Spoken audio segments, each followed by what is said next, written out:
We're both representing Throne of Glass tonight. We're representing Throne of Glass and Avatar tonight. That's right. That's right.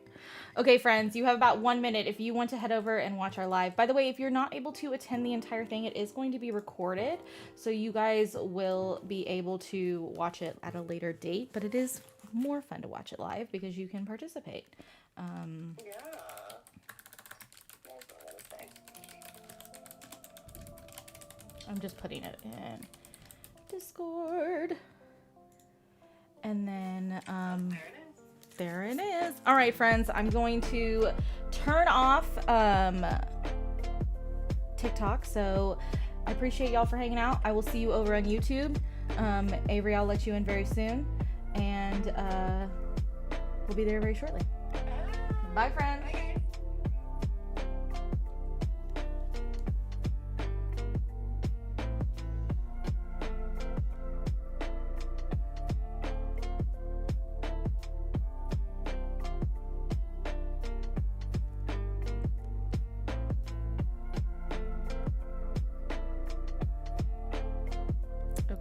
Just give me a second, y'all. I am just grabbing the link and putting it on Instagram because I always forget. Oh shoot, I didn't mean to open it.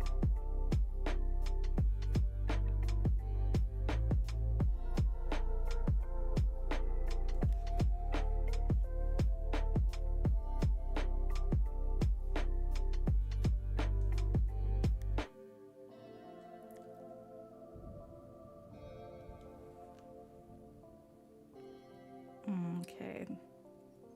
I'm typing super slow.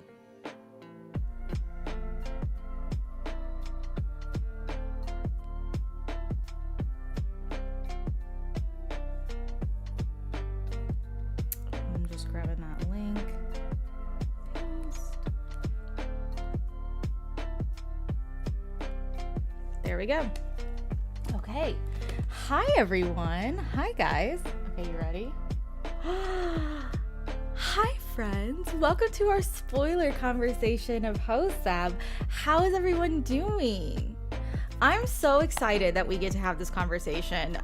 This is something that has been a long time coming, and I feel like I can only imagine how Sarah J. Maas felt, because I feel like this is a weight is being lifted off me tonight that we get to really kind of like discuss. How's my third favorite troller ever? Doing really good.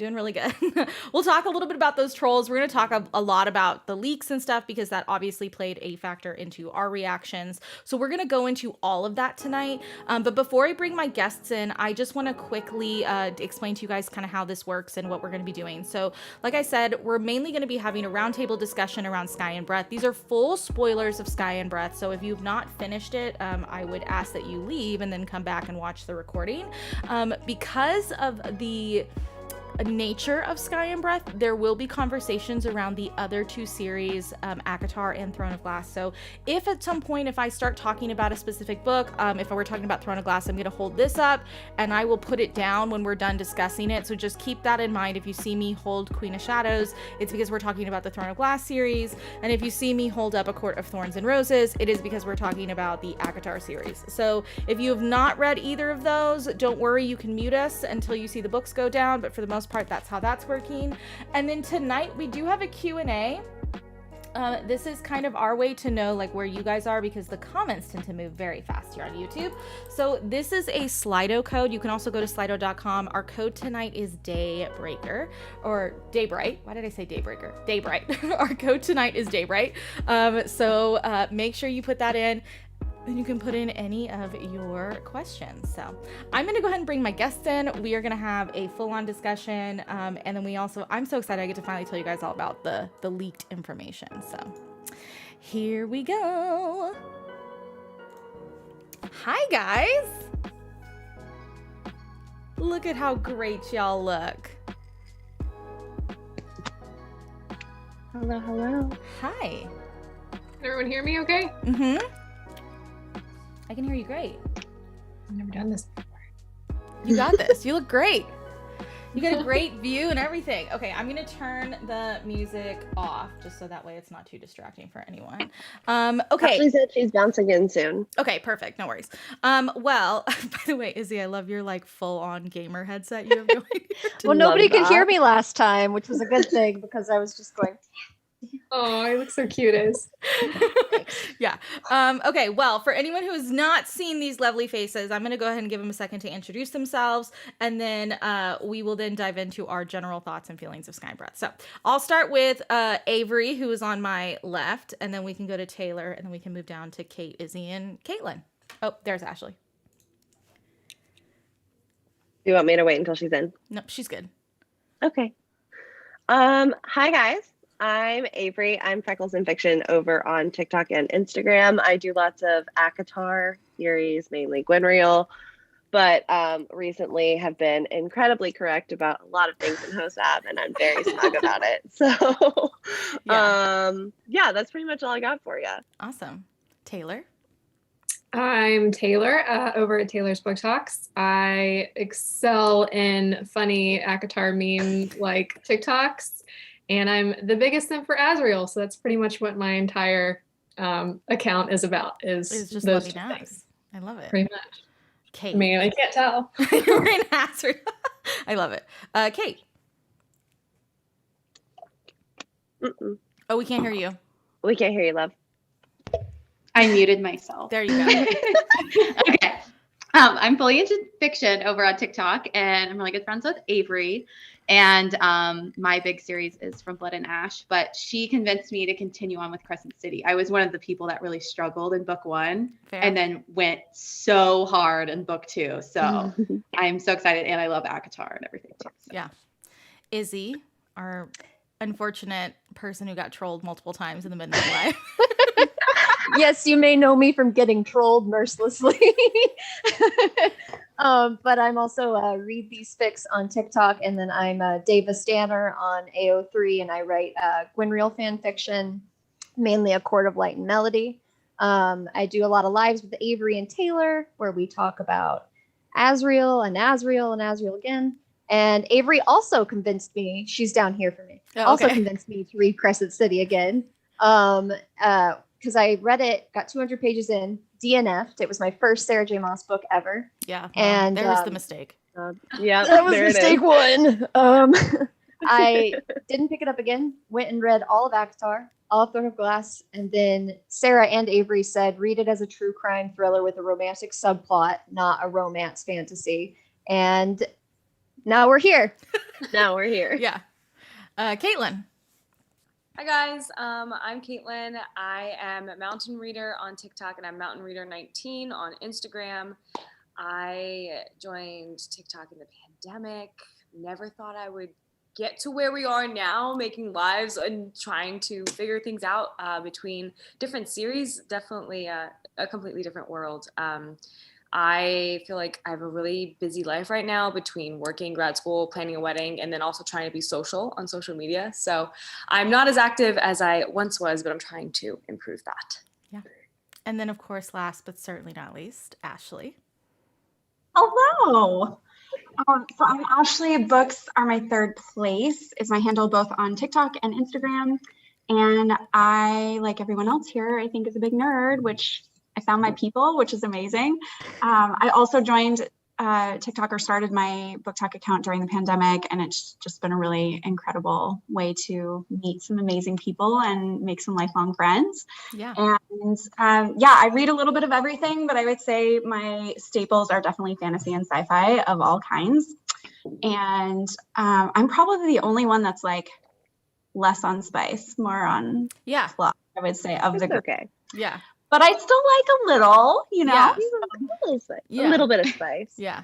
Well, it's funny. So a few of you said this, and I've heard this repeatedly when it comes to Earth and Blood, which was that it can be a challenge for some people. I know even when we discussed early on rereading it back in November, I got quite a few people telling me that they didn't want to reread it, that they were like, oh, it's so boring, or oh, there were so many dead like spots in it, and blah, blah.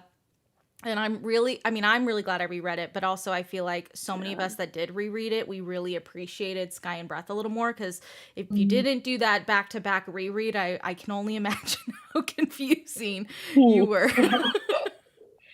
Yeah. But for most of you guys, so like just wondering, everyone here, in comparing the two books, Earth and Blood and Sky and Breath, is everyone here their favorite Sky and Breath, or does anyone still like Earth and Blood more? I like Sky and Breath overall. Sky and Breath. Yeah. That's Mhm. And the potential that comes from this book, just the like, just the Right. fact that it's the book. Yeah. Well, I feel like it is only appropriate that we bring up the ending, because for Avery, myself, Izzy, and Caitlin, that was the first thing we saw. So Taylor too. Taylor, okay. Well, welcome to the crew with that. I was literally in the grocery store when I was messaging these two, Avery, and I literally dropped my pasta sauce in the middle of the Oh, I love it. Taylor too. We have a few that really liked Earth and Blood. That's cool. Oh, good. Yeah, I love that. Taylor's the one who sent me the original leak. Yeah, Okay. she was sending us the original leak all day. Oh, so it was you. It was you. I was in the middle of a dinner date. Like my fiance and I were like, oh, we finally got a chance to go out to dinner. And this poor man, God bless his soul, because he treats me so well. But I'm sitting at the middle of this dinner table and like, I'm reading this, like Avery's freaking out. And I'm like, what's the latest thing? Because we got that like one little like cutesy scene with, so Hudson yeah. I call him Hudson. Hunt. And then I'm literally like, I wasn't expecting that. All I saw was the name. So to explain to anyone who didn't know what happened the week before, also the day that Sarah J. Maas gave birth to her daughter, just to clarify, just to give everyone context on how chaotic that day was. Someone who worked at Barnes & Noble, or Waterstones, but I'm pretty sure it was Barnes & Noble, they opened the last page of the book, and it was the bonus chapter of Bryce and Hunt, and they took a photo of it, and they posted on their TikTok account, and everyone was freaking out. Most of us were freaking out over the fact that it said fiance. That was where the initial freak out happened. And then I want to say 30 minutes later, the same person then decided to leak the last page of the last chapter, which had Rhys name on it and all the information. And we were not doing well. Their reasoning behind it, for anyone who's wondering, thinking I've made this up, I haven't. The reasoning that they leaked the page is because they believed it was confirmation that Elaine and Az are together. Which is not even the same. Yeah. Theory.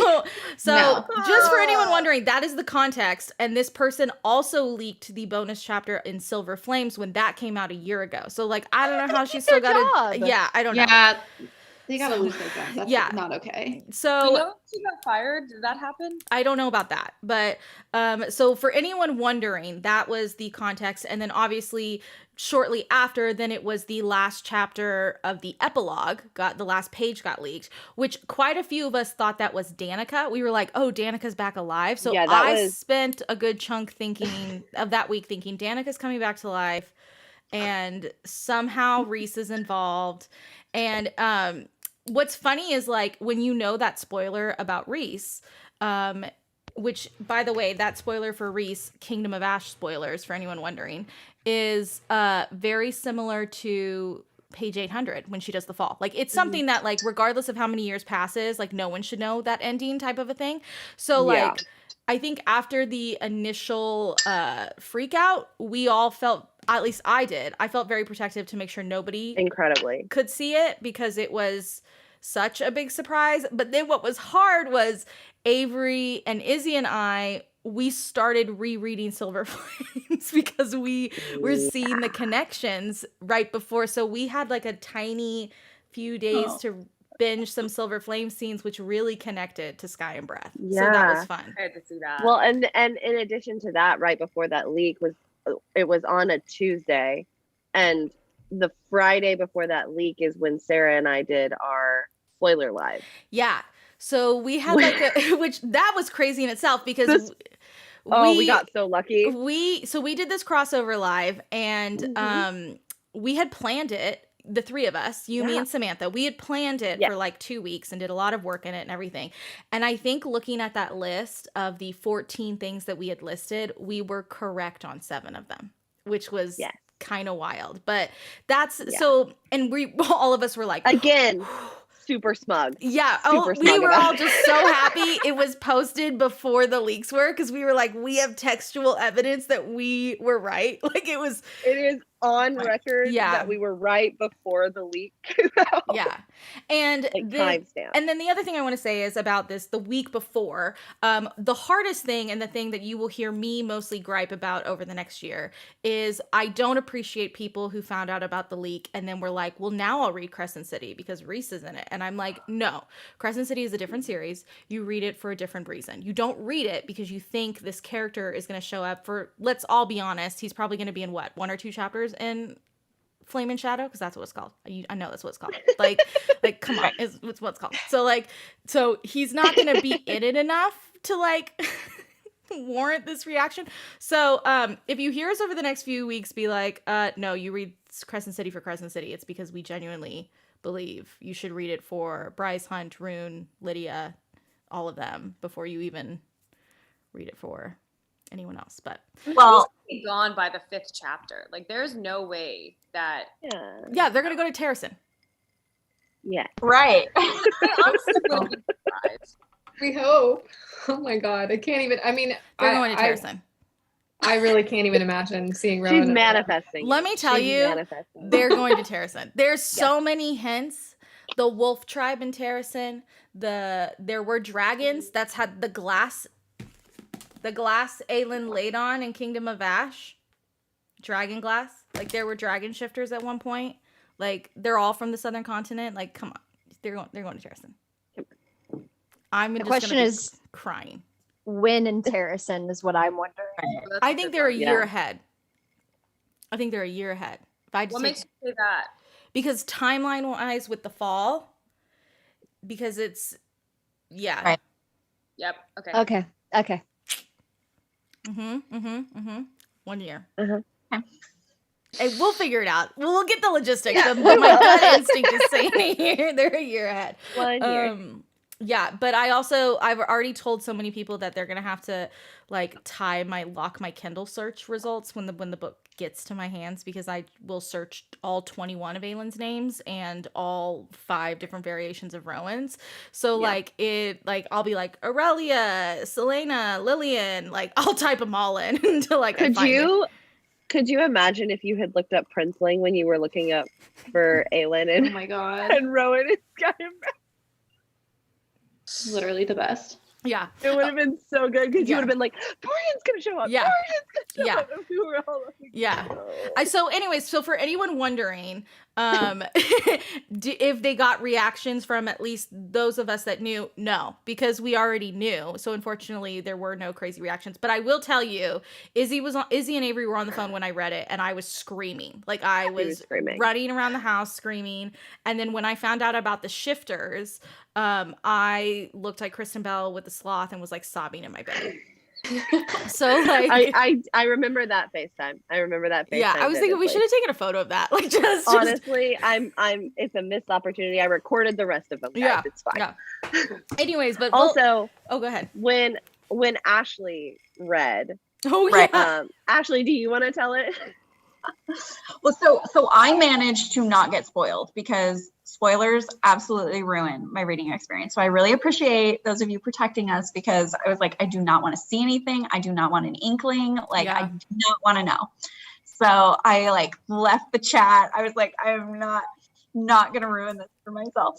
And then what time? It was like 3:30 or 4:30 in the morning. It was 4:30 in the morning, my time. Yeah, it was 4:30 in the morning. I remember my watch buzzing and my phone going off. Well, so Avery was like, I don't care what time it is. Like, I'll wake up. Like, just call no matter what when you get to the last chapter. And I'm like, okay. So I do. And she wakes up and then she proceeds to watch me have a meltdown as I read the last chapter. And it's like, I think as you're reading and you and obviously you know that there are spoilers that everybody's freaking out about. So I think you have an inkling that like, okay, is a crossover going to happen? Like, but Yeah. you don't know what or how or, you know, how it's going to happen. And then to see it all come together. And I was just like, oh, no. Well, and Yeah. it's I'm one so of those moments that you like need another person to talk to about Yeah. it with like immediately. So I Yeah. was like, you know what? No, none of these other people are going to be up for you, but I will Yeah. be there. Well, Thank you for that. It's just like, I mean, even like little details, like the fact that they all don't speak the same language. So like there was a language barrier. Like I didn't even think about a language barrier. And then and then I was like, right, old language of the Fae. And I was like, you know who can speak that? Rowan. Rowan can speak that. Like, I was like, we need to go. So yeah, that last I almost wish we did get to read it without knowing who was on that last page, because I do think I do think a few of us would have picked it up very quickly. Like someone coming down with leathery wings and like Scarred hands, hazel eyes. Oh yeah. Oh, I still screamed at that part because I didn't know The scarred hands. Azriel was gonna be. See, so did I. I literally was expecting her to like just plop in front of Rhys. I didn't expect anybody else to be there. So No. when Scarred Hands showed up, I was like, yeah. Oh, and Oh, someone wait a had minute. asked earlier, they were like, who was in the room? Okay, so at the very end, at the last page, there is Amryn, there is Cassian, Nesta, Azriel, Rhys, and Farah. That's who's in the room. how Elaine is not there. Elaine is not in the room. Morgan is not there either. Moore is not in the room. Nyx is not in the room. Amanda is in the chat stirring up trouble saying it smells like bread. Oh Yeah. So that was the big thing for anyone who has not heard of this. The Elreal fandom strongly believes that the smell of bread and roses indicates that perfect time. Some of them do. Some Not of all. them. Okay, thank you. Yes. Believe that it is an indication that Elaine is pregnant and cooking bread and living with Azriel. Yeah, he took the intruder to Prithian back to the house where his pregnant mate is. His pregnant one true mate. My bad.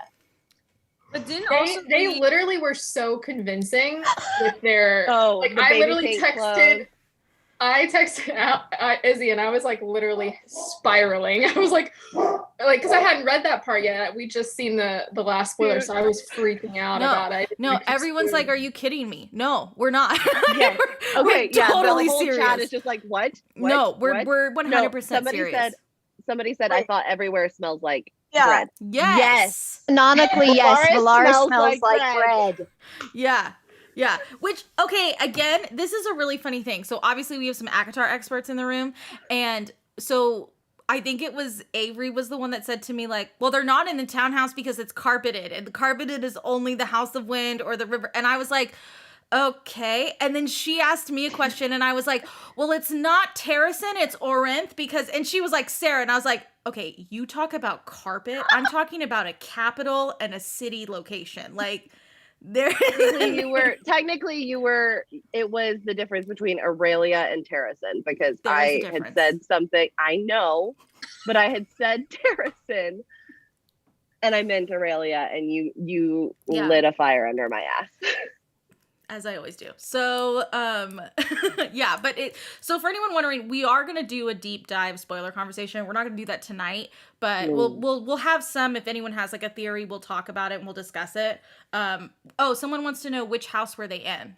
So we don't know for a fact. It's never stated, but logic leads us to believe it's probably somewhere in Valaris. The most likely scenarios are the river house or the House of Wind based on carpeting, but that doesn't mean that the townhouse doesn't have carpet. It just means that there has never once been, to my recollection, a moment where carpet is described in the townhouse. I personally think they're in the river house until I'm Yeah. clarified. Grass. Yeah, it sounds like could be like Rhys's study maybe. Yeah. Yeah, and Azriel has to fly her to wherever it is, so the likelihood of it being the House of Wind is also not improbable because you have to fly there or walk up 10,000 steps. Yeah. You also have to keep in mind that when she lands, she says in the distance there is a Yeah. city.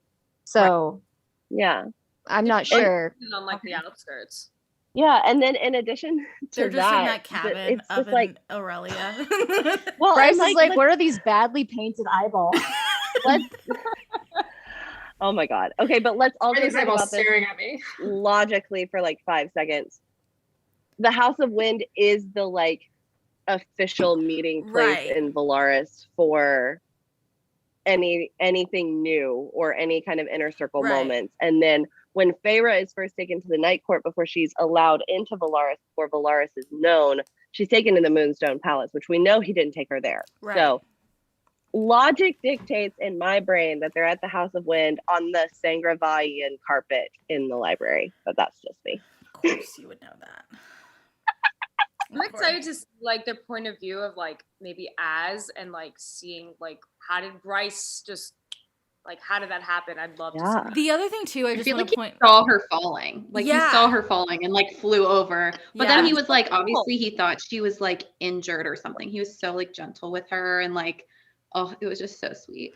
The other thing too, which I got a real kick out of, was when she sees Nesta walk in the room. She says she's in like old fantasy garb, and I'm like, wait, like this is kind of freaking my brain out a little bit, because it is kind of like the modern meets this like fantasy, like, and I just never. I mean, yeah, I guess I do imagine Nesta in that type of clothing, but didn't imagine it explained in that way.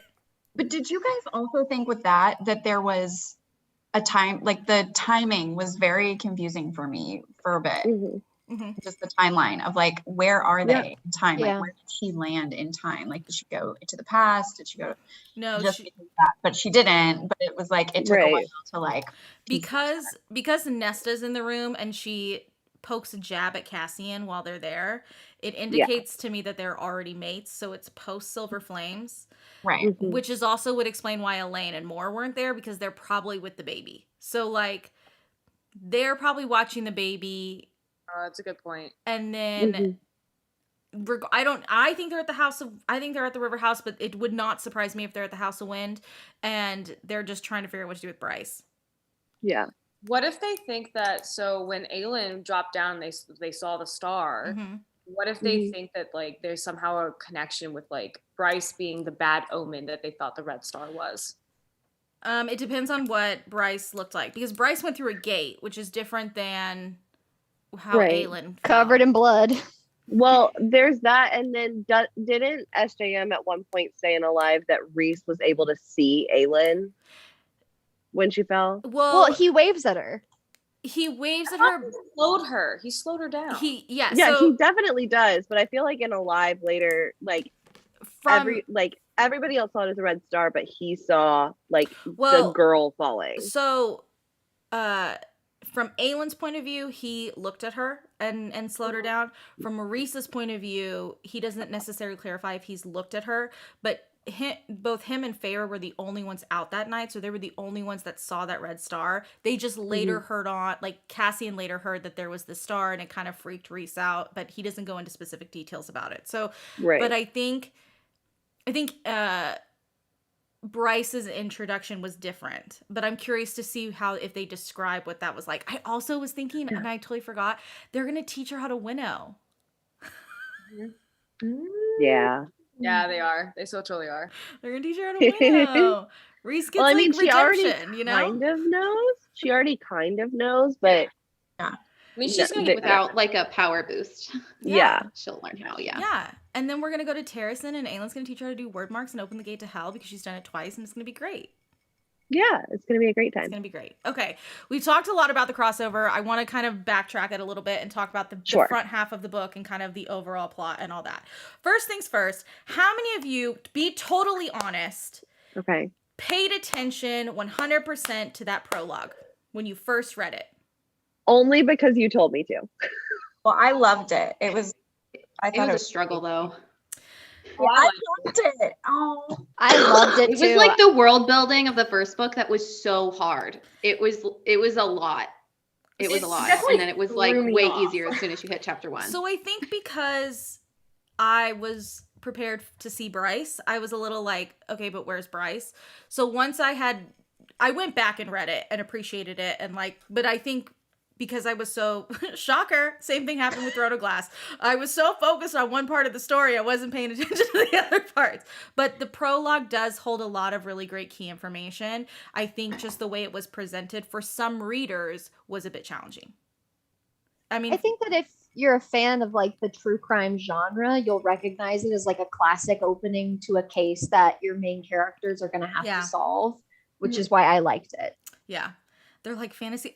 I knew the prologue would be important. Don't get me wrong. I didn't like skim it to be like, I don't know, this isn't going to be important. I knew it was going to be important. Yeah. It was just and like, you looked up Sophie. I did. So this is the other thing I should just go ahead and confess. I have never, ever in any Sarah J. Maas book looked up things when I read it the first time. I always just go for it. But because I knew the ending and I knew bits and pieces, I went hog wild in searching things while I was reading this book. And she means because she wanted to find Rowan. Well, I wanted to find the Throne of Glass connection, but the first thing I searched was Sophie, and I didn't read the text. I just saw that the search results said 300 times, and I was like, got it. Gonna pay attention. But it was a really interesting kind of prologue because it didn't really come into effect until about 10 chapters in. And then once it did, it was basically a big beat of the story, especially with Cormac and all that. So yeah, but I will say, for anyone who has not read Queen of Shadows, and I'm holding Queen of Shadows because up until this book, this was my favorite Sarah J. Maas book of all time because of the banter, I love Queen of Shadows. Like, it's the best. Up until this book, I would always say, like, I wish Sarah J. Maas would come back to this because this was like just top tier. Everything about this book is amazing. And the banter in Sky and Breath is so good. Like, out of the gate, it's so good. Mm-hmm. Like, literally, that was one of my favorite parts about the whole entire thing was like the bromance, the found family bromance that we got with like all the male characters, like Rune and Declan and Flynn. Some of their parts had me literally laughing so hard. And even like Ember, like at the ballet, she's like, "Oh my god, like how many gold marks for a photo?" And Bryce is like, "Mom, stop talking." Like, it was that is my mother. Yeah, exactly. Like, and then obviously the star like lights up and Hunt uses his hand to cover her. It was just, there were some really sweet moments. Ethan on the table was another really sweet moment. Yeah. But before we get to Ethan on the table, I did want to bring up going back to the house, because then the next thing obviously was Rune and the crew and the party they threw at their house. And listen, y'all know I was a simp for Rune and the crew in the first book. Chapter 3. Dude, Rune getting the first spice. Literally, we hit the spice, and I sent a video to Avery, and I was like, oh man, I love Rune, and I love that we started with a nice healthy meal from Rune's POV. I was like, that's great. I was like, I'm in. Well, honestly, like at first, like when I found out that we weren't going to get Quinlar spice for a while, I was like, well, this is going to be a slow burn. And then literally like one chapter later, and Rune's like, I can't feel my face, and there's someone sitting on it, and I'm like, oh. You're like, oh my god. And then I love that Declan comes in and is like totally unfazed by it. Yeah. Like, he's like, is that Bat Boys energy? It is. Well, no, it's like cadre, like early cadre energy. Okay. You know cadre I mean? first, then Bat Boys, who Yeah. all banged in the same dorm room. Yeah. But I love their their friendship, and then also we got to see, I believe it's Declan's boyfriend, Mark, right? Mm-hmm. Yes. Oh my gosh. The leopard shifter. Loved him. Leopard shifter. Wonder who he's related to. Except that's a different type of shifter. But anyways, loved him. And then Cormac with his grand entrance. Okay, I want to know, when Cormac made his entrance, how many people despised him and how many people just loved him from the beginning? I got serious Eris vibes, and I was kind of here for it. I was like, I like him. I shouldn't like him, but I like him. I hated him. Did you really? Yes. Yes, she did. Yeah. I did not like him either. And then when chapter 15 dropped on us, I was like, okay, just kidding. I love him. It's fine. I didn't want to judge. Yeah. Because I was like, I don't want to hate him just because he's in Quinlar's way. So I kind of viewed him as like a Kale, where I was like, I want to know more about this guy before I decide if I hate him. Yeah. I loved him. I knew that was not going to be endgame for her, and he had some agenda, and him coming in with them shadows, I was like, okay. Hey. And then I think that was my first mental breakdown, which is when I realized that the Avalon Fae were not related to Throne of Glass. And I got a phone call. And she got a phone call, in which those videos will come out because I'm just crying on the floor. So like, Literally, guys, it's like this, but it's just her hands. I was so Just upset. constantly. And she's just like, reset! Yeah, because it still doesn't make sense to me. We better meet the Stag King. I have questions. Does he turn into a stag? Is he related to Lydia? Like, how does this work?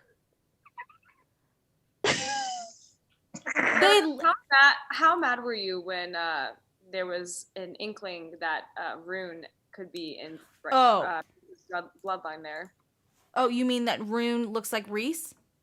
and that there might be some connections? I was pissed because I don't want the fan art to change. Because if I start to see the fan art shift on Rune's face, I'm gonna throw a fit.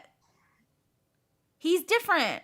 Rune is different. He is. No, he's different. 100%. So different that Bryce thinks that it's.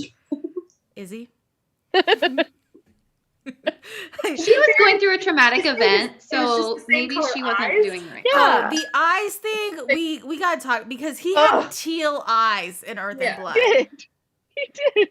He had teal eyes, and then all of a And sudden now they he were has- violet. And now his violet eyes. And I'm like, listen, I'm gonna Sarah's writing us, and she's like, no one will ever know. I'm gonna chalk that up to pregnancy brain and just call it a day, because I'm guessing that's what happened here. But oh yeah, and everyone's saying, oh yeah, for anyone who doesn't know this, Cormac has a Scottish accent in the audiobook, and then He does. Baxian has this great British accent in the audiobook. Yes, No. It doesn't make any sense. It's stupid. Well, I'm so here the for it. Cormac accent kind of made sense. The Baxian accent kind of makes sense. The Declan Flynn, No. the Tristan No. Flynn accent makes no sense to me. Oh, is this the Southern boy accent? Yes. I thought it was Declan that had the southern voice. No, it's Tristan. Oh, that's Oh. The upsetting. Lord. Didn't have The boy very- Lord has the Southern accent. That doesn't make any Who? sense. He's like No. Lord Tristan. Like, Oh yeah. why does he have a Southern accent? Well, you brought up a good point. You thought it might be some like alluding to old money of the Yeah. South, since Crescent City Southern is charm. essentially New Orleans. I'm from Georgia and I hate it. I I'm feel from like- Nashville. No. I feel like then Rune would have it, or the Autumn King, or Right? like. It doesn't make any sense. No. Okay, great. No, I'm it glad. makes zero sense. I'm glad we all agree with that. Okay, let me look at some of these questions. Oh, Let me Lord. see if there's anything in here. Oh, someone said Jezebel. That's all. Jezebel was a very interesting character because I didn't realize how close of a friendship she had with Bryce, but she picked up every time Bryce called. She did. Like on the second ring too. It Yeah. was like quick. And always did what Bryce asked. Even begrudgingly, she did it. Yeah. Which was very interesting, I felt like. But I think their relationship changed after the events at the end of Earth and Blood. Yeah. I really do. Like, I think Jezebel really thought Bryce was gonna die. Yeah. And I think that I think that she does care for her. Her relationship with her is different, but at the same time, Jessica is a very strategic person. Yeah. And she Mhm. knows that Bryce is like a buck and Yeah. a half, you know. Yeah. Yeah. Okay, we have a lot But of questions. do so I'm we just also gonna- think that Jezebel is like helping Bryce because she knows stuff? Like, 'cause Yes. she has the library and all this Definitely information. knows. Yes. Like, Yes. I 100%. think she cares for her, but she also is like fully supporting on the DL. Well, I think Yeah. she has some sort of connection to hell. I think Yeah. she Oh, uses for flame and shadow sure. as the like defense, but she's got a better foot in hell. So I don't know what's going on there. She defected for a reason. Yeah. Okay. Yeah, for sure. We'll talk about the dragon in a bit. I just want to see if there's anything early. Oh, I'll let Avery handle this one. The significance of the 8-pointed star tattoo on Nesta, and then it is also on Bryce. Hi, friends. So we're not deep diving in this spoiler lab. We're just not. But for reference, Oh god. I have a notebook, and said notebook, the whole Do you want me like to put a how I timer on? No. The whole how Gwydion is the Star Sword theory that I Yeah. had Yeah. started is because of the 8-pointed star, and it started here. So basically, the 8-pointed star is Starborn, and this 8-pointed star is on Nesta's back as the bargain tattoo, and the harp sits on top of it. And we all know that the harp was located in the prison, and we're pretty sure that's like part of where the crossing came from, considering that is where High King Finn ruled from. And Queen Thea and Prince Peleus are who crossed over in Crescent City and took with them the Star Sword and what we believe to be the horn as part of the missing piece of the Dread Trove, but we don't know that yet. So that is all I'm gonna say about that until we do our like big spoiler deep dive. Yeah. See? I'm impressed. Cheers. Thank that was good. Okay. This is a good one because we Rosebud will just ignore the timer anyway. Somebody said I need images of this notebook. Oh, yeah. No. No. So here's the thing, friends. My notebook is for me, and I'll share what I want to with you because there's some convoluted stuff in there. Yeah. You don't want to see the workings of my mind. It's terrifying. Okay. Someone asked, and I really love this. Oh, here's a great question for Izzy because this is all Izzy talked about while we were literally live reading Sky and Breath, which is, do you think that Therion is the Little Mermaid retelling? Izzy, please step upon your soapbox. Yeah. Okay, so I will say that anytime they would bring up, I think the crossover is going to happen, and they could use this to be, I'd be like, and also Therion is Ariel. And they'd be like, the harp could be put here. I'd be like, yeah, but who is Eric? Is my question. And this is Ursula, and this is King Triton. And I was like, okay, I think that the sea queen, the river queen is actually Ursula, but I don't know if that's right. So at the end of the day, yes, Therion is the Little Mermaid. The sea queen or the river queen is Triton. And then the Viper Queen is Ursula. And at the end, he makes his little bargain, which is to get his legs and stuff, essentially, but it not at the same time. And yes, this is a Little Mermaid. And screw both of you. Hey, I never said anything wrong about it. I just would laugh because it's in your eyes. Avery and I would be so far ahead, and we would do these like Zoom calls, and she'd be like, we were in pure, at one point it was Avery and I were with the Under King, and he was like literally about to kill Bryce and Hunt. Meanwhile, Izzy's like literally reading the smutty scene of like with the lightning touches, and it was hysterical because you look down and Izzy's like, and then Avery and I are like sweating. We're like, are they gonna be okay? Like what's happening these two right were now? the worst. They were like, okay. So, and I was like, no, don't spoil it. And she'd go, okay, out of context. Hold on. Hot dog. Mm-hmm. And I'm just sitting here going, how do we get to hot dog? What? And then like in these Zoom chats, like randomly, like it would be like the three of us, and then Sarah would have to like pull me into a waiting room, and we'd have to discuss for like 20 minutes, and like Izzy would just be chilling. Yeah. Like, can I come back in yet? Still looking for Little Mermaid comparisons. Someone did ask this, and I'm curious to see what you guys think. Did anyone really not like, or I guess the way I should word it is, some people really didn't love the Therion chapters. Like, I know me particularly, when I go back and reread it, I'm kind of like skipping those right now.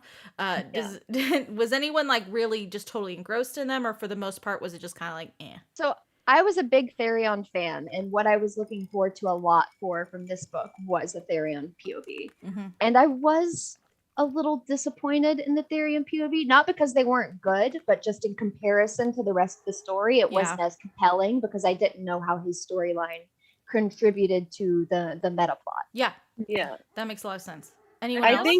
I think for me, like Therion was not like, I didn't dislike him. I just found him annoying. Like I was just like, I understand that you're going through it, my guy, but I don't really care. Right. I feel like Well, it's like he put himself in that position for like 10 years with the daughter, and it's like grow up. Like that's how I felt. It felt very anticlimactic. It's like we learned all this information about the River Queen, and then it just felt anticlimactic. Well, and he would always go back to his point of view, and it was constantly like, yeah, I just really wanted to sleep with her, and now I'm stuck in this situation. And I was hoping it would we would get a little more from it, but it was just always that conflict, and I was like, there can be more here.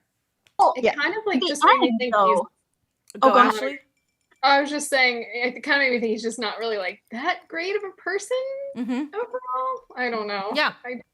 I was just kind of sleazy in his. disappointed that he had a perfect out with the Ocean Queen people. Yes. Like, Aw. out, like, go call them. They already offered you free safe haven, and then he goes to the Viper Queen. Yeah.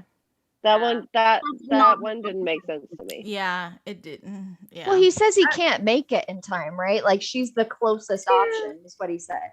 I mean, yeah, I know, but His like, River Queen was like sending the water after him or whatever, right? Yeah. This is some we can sew up an abdomen, but we can't have a cesarean section.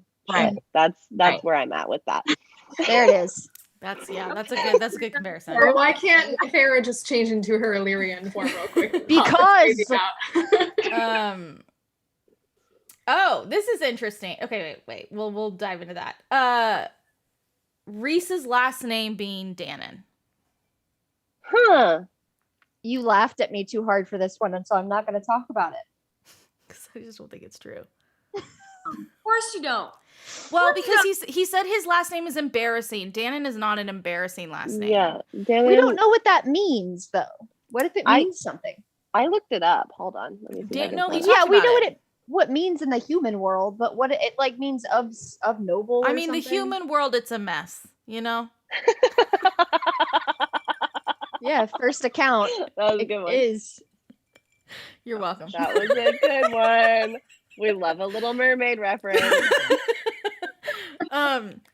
So this is the other thing. I've seen a lot of theories floating around about this particular thing, and I do want to say I think all of us would agree. So some people have been asking, like, is Rhys a descendant of or is Rune a descendant of Rhys, or is Lydia a descendant of Aelin's? Like, and the answer is no, because of the timeline. They are actually, like all of them have said, on top of each other and don't even know it. So it's kind of one of those situations that years and years ago, they may have the same descendant, like the same like ancestry descendant, but they are not like closely related. Like Nyx is not going to have like a mate and a child, and that's going to end up like being Rune. Like that's no. Yeah. It's not going to be in that way. It's very similar to like Dorian.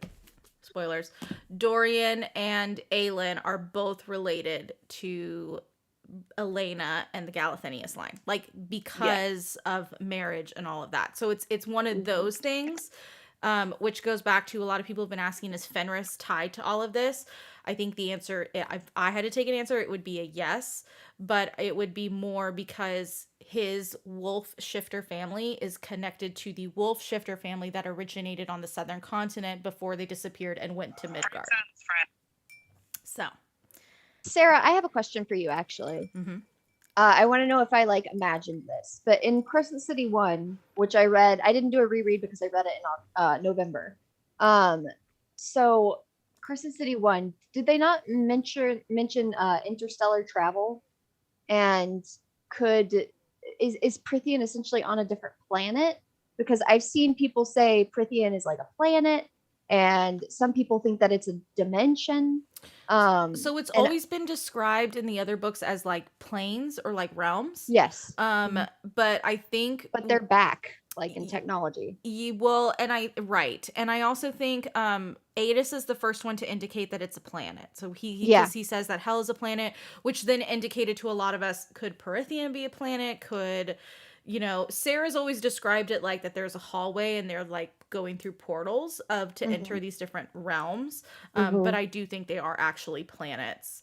The question right now remains is if they're in the same like solar system, because there's the 7 planets and all that. I'm not sure about that, but and we know that Rhys has, his globe. Yeah. He knows that the world is a globe. Yeah. So does Terrason? If they did, it would have been in the southern continent, or it would have been in the old Terrason library before it was taken down. Okay, sorry to devolve from everything. No. Yeah, because Sarah, I just had a thought that you and I are gonna have to spiral about later. What? I texted you. Don't Okay, worry. great. I was like, great. Better be there. Because a lot of these questions are crossover, so I just want to get through what I can. Sure. Amryn, is she an Asteri? What do you guys think? I don't think so. I don't think so. I think she's the same thing as Amryn and Fury are the same thing. Yes, I have been And they're saying not that a Steri. since Crescent City 1, that Amryn and Fury are the same being, species, whatever. No one knows what they are. Now the Right. Bloodhounds might know what they are. Like they said, Danica Right. knew. So like Mordok would know. But I think the Asteri in ACOTAR are actually like the death gods, because they mentioned that their siblings were left behind. They had siblings, Yeah. and they were siblings, like the Bone Carver and the Weaver, and they were saying that they were siblings. So that if there are Asteri in ACOTAR, I think they're the death gods, not Amryn. Yeah. The Amryn, for anyone who doesn't remember, in Aka War, she appears as a like phoenix. It looks like she's like a phoenix rising from the ashes, but she talks a lot about like a father, and it sounds very biblical when she speaks. Sarah has confirmed that she was an angel in the biblical sense, but that doesn't mean that she could be something that could be closely related or tied to Fury. Also, she said that years ago, so she could have changed her mind on all of that. I don't know if I buy that she's an Asteri, just because also before Amryn changed, she like drank blood, and we know that that's not what the Asteri thrive off of. But she could be a creation of theirs that they left behind. Would be my guess. So Especially since they sustain off life force, and blood is Well, or life part force of some sort. yeah, right, like part of their army, because she went through the portal herself. Like they didn't leave her behind. Like she left. Remember? She like Yeah, there was an opening in the rift, right? She's definitely related to them. So definitely like maybe one of their creatures, but yeah. Okay, let me see. Oh, does anyone think that the bottom of the ACOTAR library is a portal to hell? Wouldn't be surprised. Yeah, it wouldn't surprise me. Okay, there's quite a few questions about a caller, but before we get into all the other fun stuff, I saw a few lingering questions about, for some of us, our favorite couple coming out of Sky and Breath. Besides, obviously, I think a lot of us fell in love with, well, I'll just go ahead and say it. I fell deeply in love with Hunt in this book because he had some Rowan energy, and I was all about that. But even before that, Day and Night. Day and night. yeah. I think we all loved Day and Night. They're so Yeah. cute. Did Oh my anyone here God. guess Day pretty quickly? Yes. Yes. Did I anyone? got it eventually. I got it before we found out for sure, but I did not guess it early. Okay. Only because Sarah told me. I guess bet it you was asked. mine. I asked who you thought it was, and you knew, and that's how I thought so. I feel like I figured it out pretty early on, and then it was confirmed in my head when Rune meets the Hind, and her eyes are described as like glowing flames Yeah. or whatever, and I was like, "There's the bitch." It was confirmed for me when she dropped the stone in the Yes. water, the same thing that she did. And I was like, that's a beacon. I know it is. Yeah. Yeah. Mhm. And then Kate texted me several different options. So yeah, so I had this like really roundabout thing that happened, that I saw his interaction with the Hind and I read it wrong, and I thought she called him Princeling, and he had just said in his head that he thought she was the most beautiful creature he'd ever seen or whatever. And so I was like totally like Dorian, I don't want to spoil anything, but those vibes. Yeah. And then she had already told me that she was theorizing that it was the Hind was also Day. And I was like, I don't know, maybe. But I was like, if that's the case, then that would totally work out, because he just said she's like the most beautiful thing ever. And then I totally did the whole like Hypaxia. I totally did Celestina. And then I don't know, I was like high or something. I was like, the only person we know of flames is Leoba or whatever. I was like, is she alive? Could it be her? I literally And was I just like, quickly shut down that one. she was I like, no, stop dreaming. Well, But I think like once they got to like the sex part where she was like pulled away, I was like, actually, I do think I started thinking it was the Hind again. Mhm. So, Well, because the Hind had just come into the same location as Pollux, and you were like, okay. Yeah. yeah. Yeah. Did anyone, speaking of Celestina, I had a really hard time trusting her from the get-go. Yeah. Same. Some of y'all some of you guys trusted her immediately? Really? I trusted her. It was like a hesitant trust, and then I just was like, you know what? Fine. Yeah, I'll trust her. It's fine. And then she had to go and do that. I was gonna say, so do you guys trust her now? Yep. Yeah. So I it's very complicated. It's I don't very think it's complicated. So so she says, like, what does she say? Love is a trap. I think that was a warning. I think she was saying you're going into a trap because he was making the decision to follow Bryce because of his love for her. And I think she was warning him. I also don't think, well, just in general for her books, like this is like the first like queer couple that's like actually gotten a spice scene. She's not going to make them evil because we will literally riot. So that's just like a general, like, not a good idea. But also, like, she's with Hypaxia. She obviously loves Hypaxia, and we know Hypaxia is a rebel. Like, she freed Hunt in the first book. And we didn't see like Lydia and Hypaxia's conversation at the ball or whatever. Right. So I think this was all planned. We even saw like Bryce and Lydia talking. Bryce was like, "Is this a trap?" And she was like, "Not in the way you think." So there's all this conversation about a trap. And I think they like knew they needed to get Bryce to hell. They knew they needed to get her there in order to like complete this other thing. And I think they're going to work to like save everyone in the next book. I think her hands are tied. She knew that they were heading in that direction, but Hypaxia and her are obviously rebels in this. I mean, if she's in a relationship with Hypaxia, she's a rebel as well. And also her relationship with Shahar clearly lines up that she's not really for all of this. So I'm sure she's in it for the long game, and this isn't the time for her to reveal all of her cards yet. Which is fine. It's the same situation with Lydia and how she couldn't reveal all of her cards, and she stepped in when it mattered for her to step in. Yeah. But like even Hunt was like, and we couldn't have that. And you're like, of course you couldn't. There's a bigger picture here. Yeah. Yeah. And Hunt knew that. Like like she has a lot of self-preservation. Like she's gonna do whatever is going to keep her alive. So even if it means betraying her friends. So I don't trust her 100%. Like, I think she wants to do the right thing. Like I got that from her. Like, I think she doesn't like being forced obviously into this mating or marriage or whatever, but I don't feel like she's ready to go completely against. I think like we'll see more of that character development in the next book. Yeah. Yeah. But that's exactly why I trust her so much, is because it's going to take something to make her do something morally gray. Yeah. So that's why I trust her so implicitly. Okay, continuing on with this conversation about Lydia. So someone said a theory on Lydia's necklace. The valve collars in Throne of Glass are described as torques. Could it be made of wordstone to dampen Lydia's firepower somehow? It's very possible.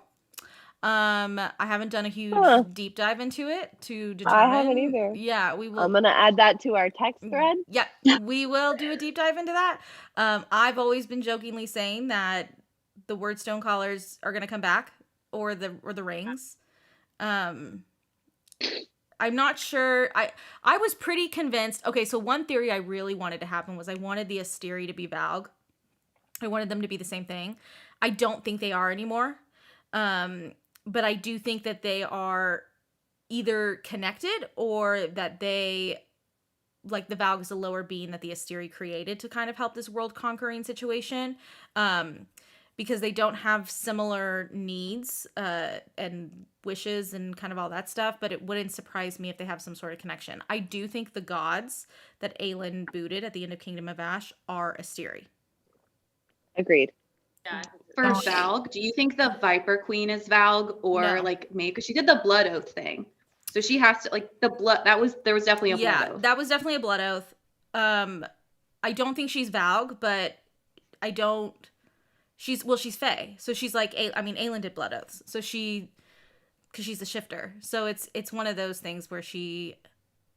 But yeah, I think even like we saw a brief glance at some black blood from a demon in this book, and I don't even think that was Valg. I think that was just like, it was a demon with black blood from hell or something like that. But I don't know. The Valg are somehow tied into this, but I just can't figure it out what exactly it is. I think the tattoo that they put on Hun at the end is similar to the collars of the made out of, like, the ink is made out of the same type of material. Like it might just be like melted down or like finely like ink. Like ink.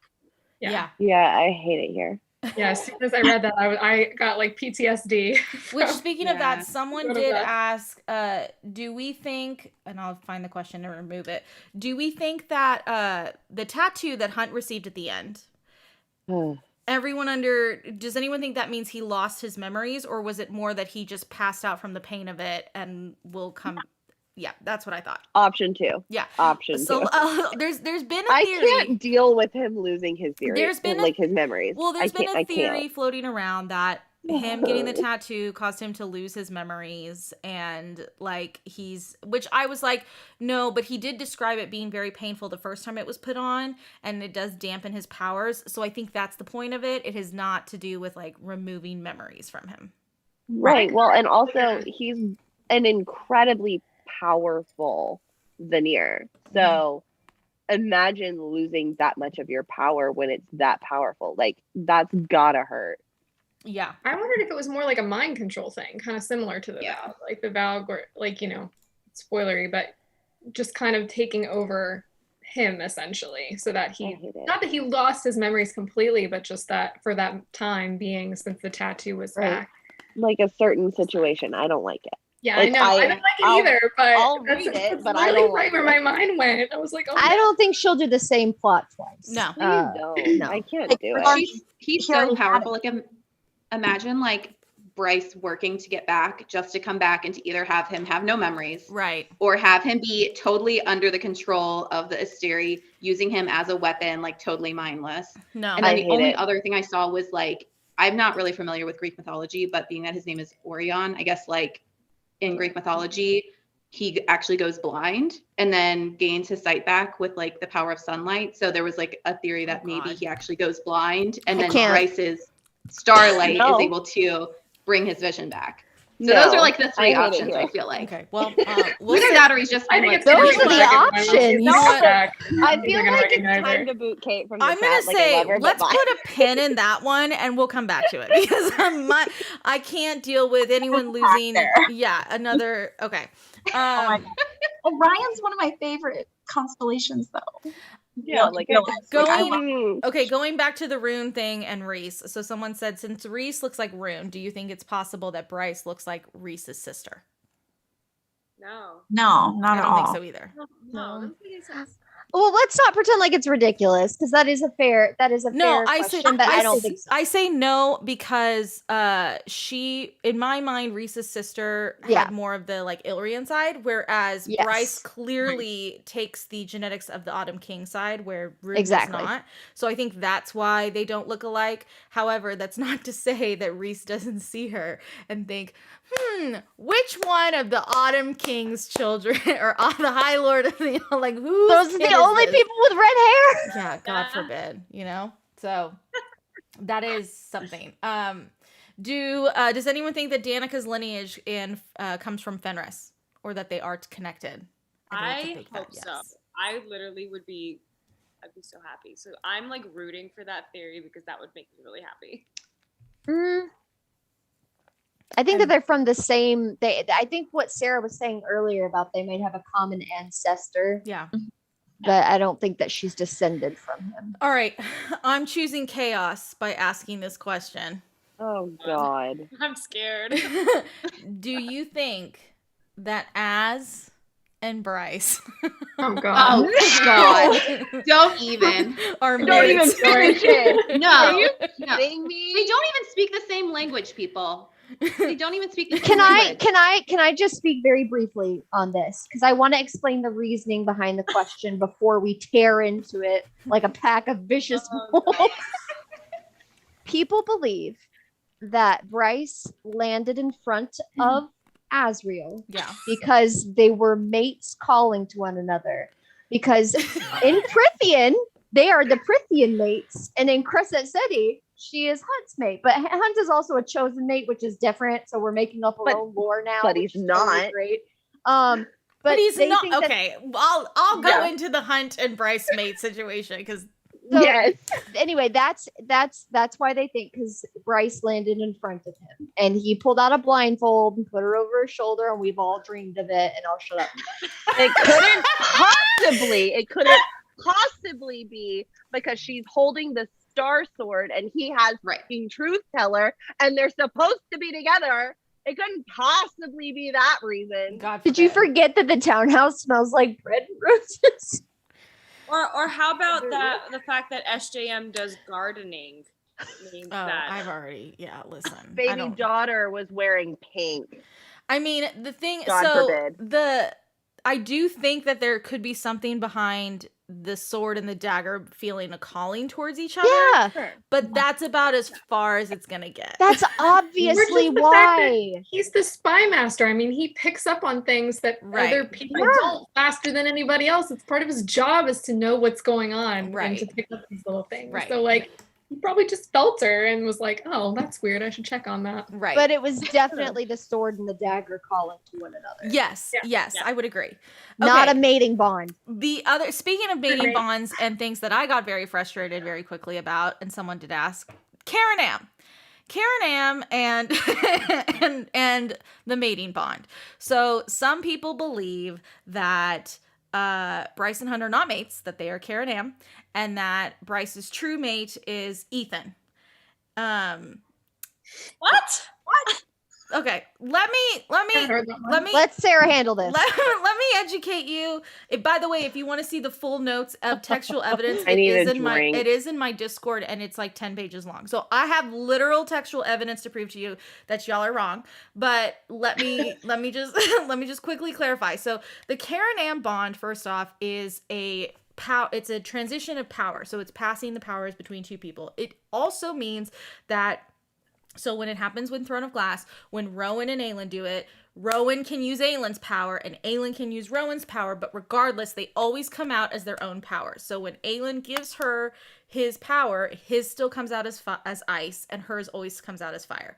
The other thing it requires is literally for blood to be cut and for them to be holding hands. Like there has to be, both of them have to have like blood passing through each other for it to work. Okay. So those are the two most important things. There's this huge passage in Air of Fire, which I won't get into, about the history of the Karen Am bond and how dangerous it is and how it can, drive people to go mad and blah, blah, blah.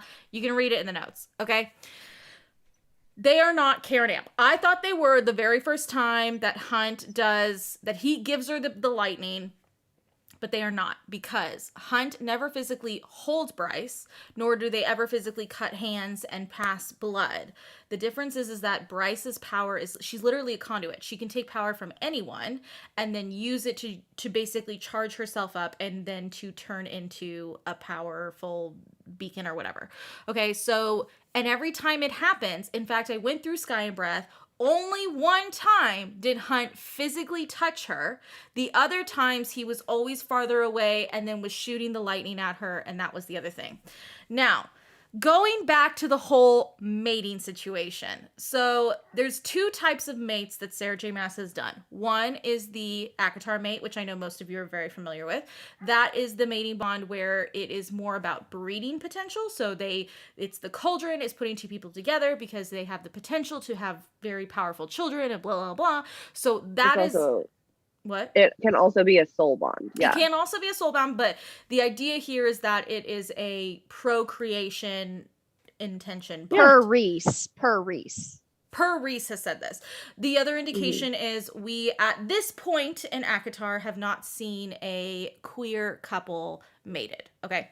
In True. Throne of Glass, it is a soul bond. So it is one that has been predestined, preordained, everything about it. I mean, the whole reason, spoiler alert for Empire of Storms, the whole reason Maeve captures Rowan is because she knows when he was born who his mate was going to be. So she predestined, before Aelin was even born, captured Rowan to do this, okay?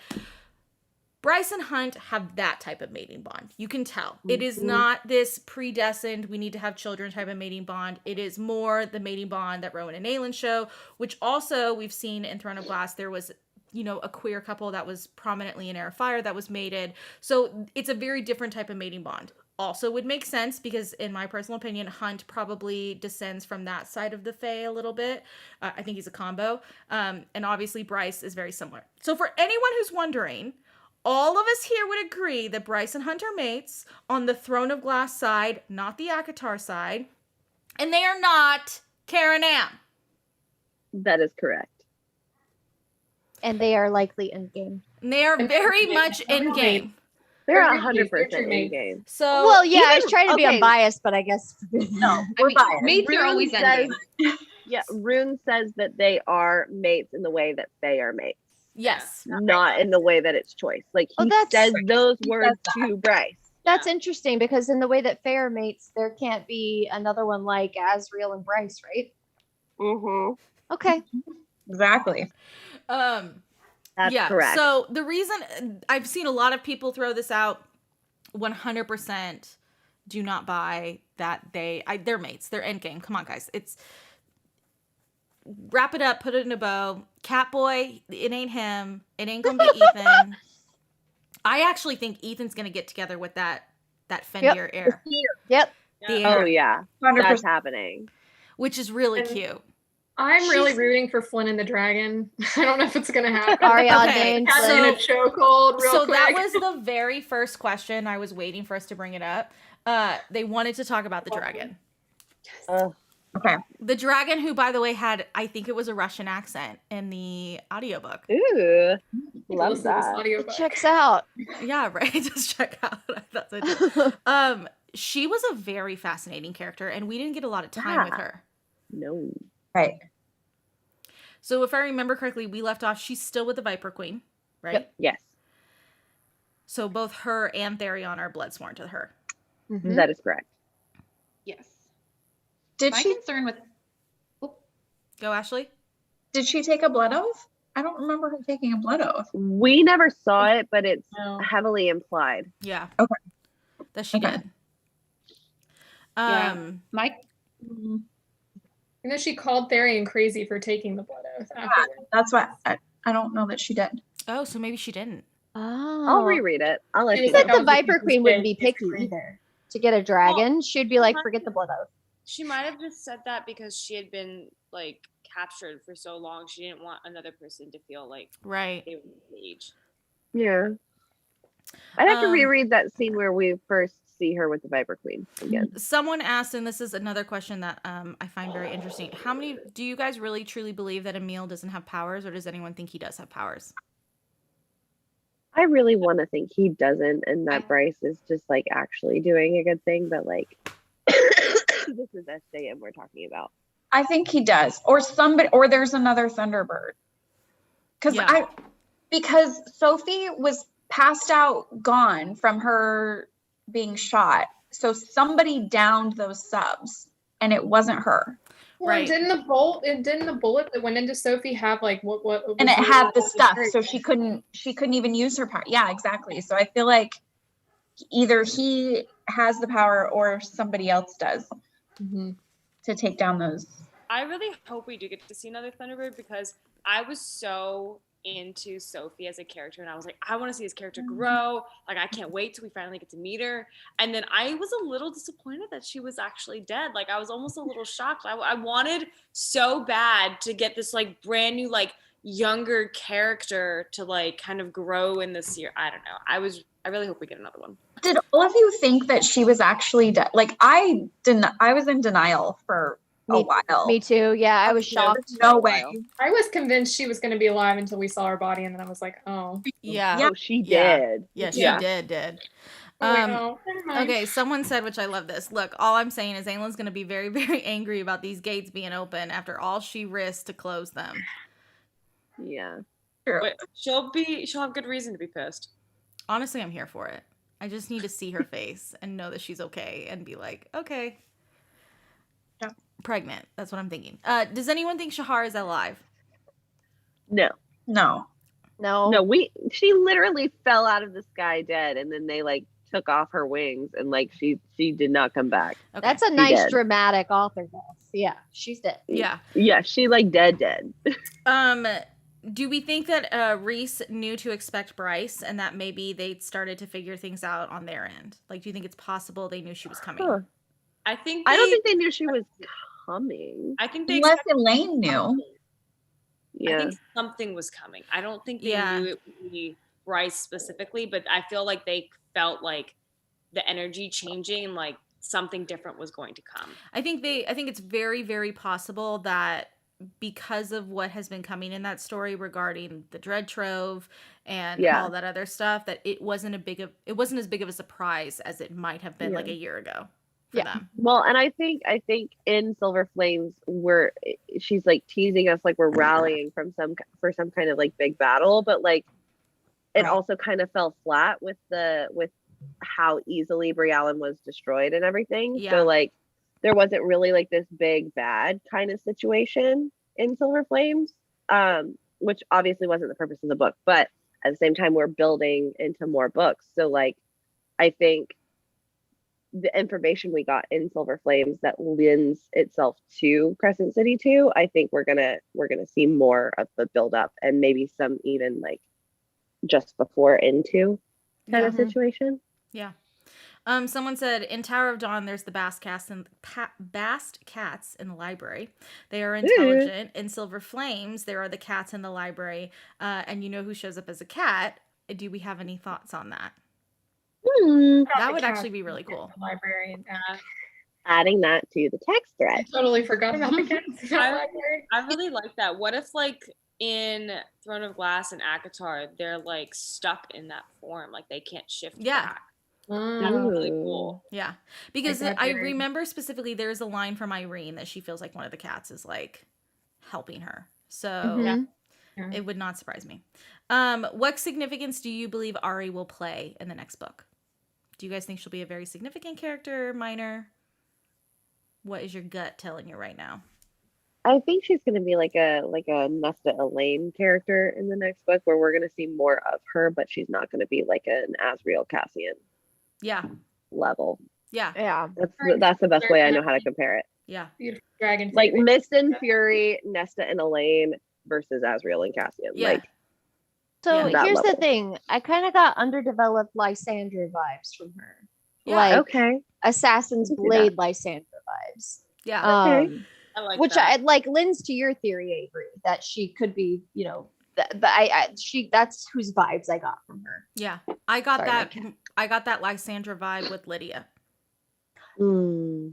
Lydia my gave me baby. a lot of Lysandra Adian vibes. Yeah. Lysandra Aelin vibes. Yes. Lysalin. Yeah. Yeah. Someone just said, imagine a Throne of Glass crossover because Aelin will have a gun. Oh God Almighty! Nobody needs to put a gun in that woman's hands.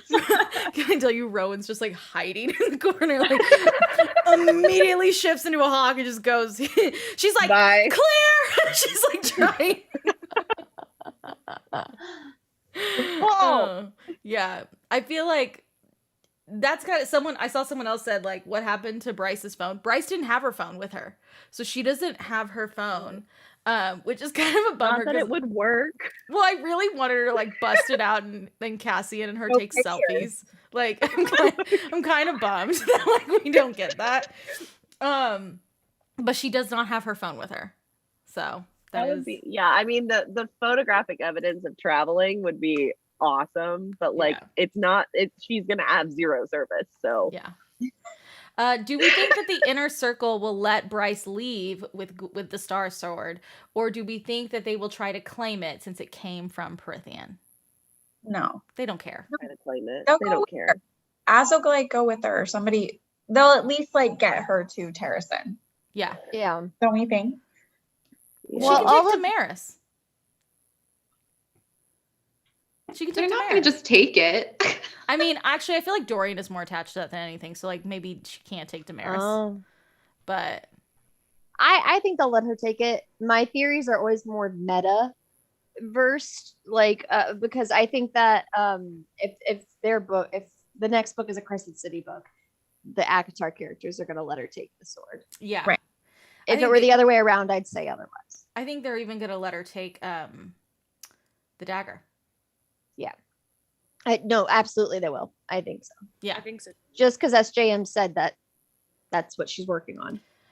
Okay, I knew this was gonna come up. So, crack connection, but isn't Lucian from the Autumn Court, son of the High Lord, red hair? Bryce, Autumn King, red hair. So, yes, the red hair definitely comes from the Autumn side, which is most likely where they get it from.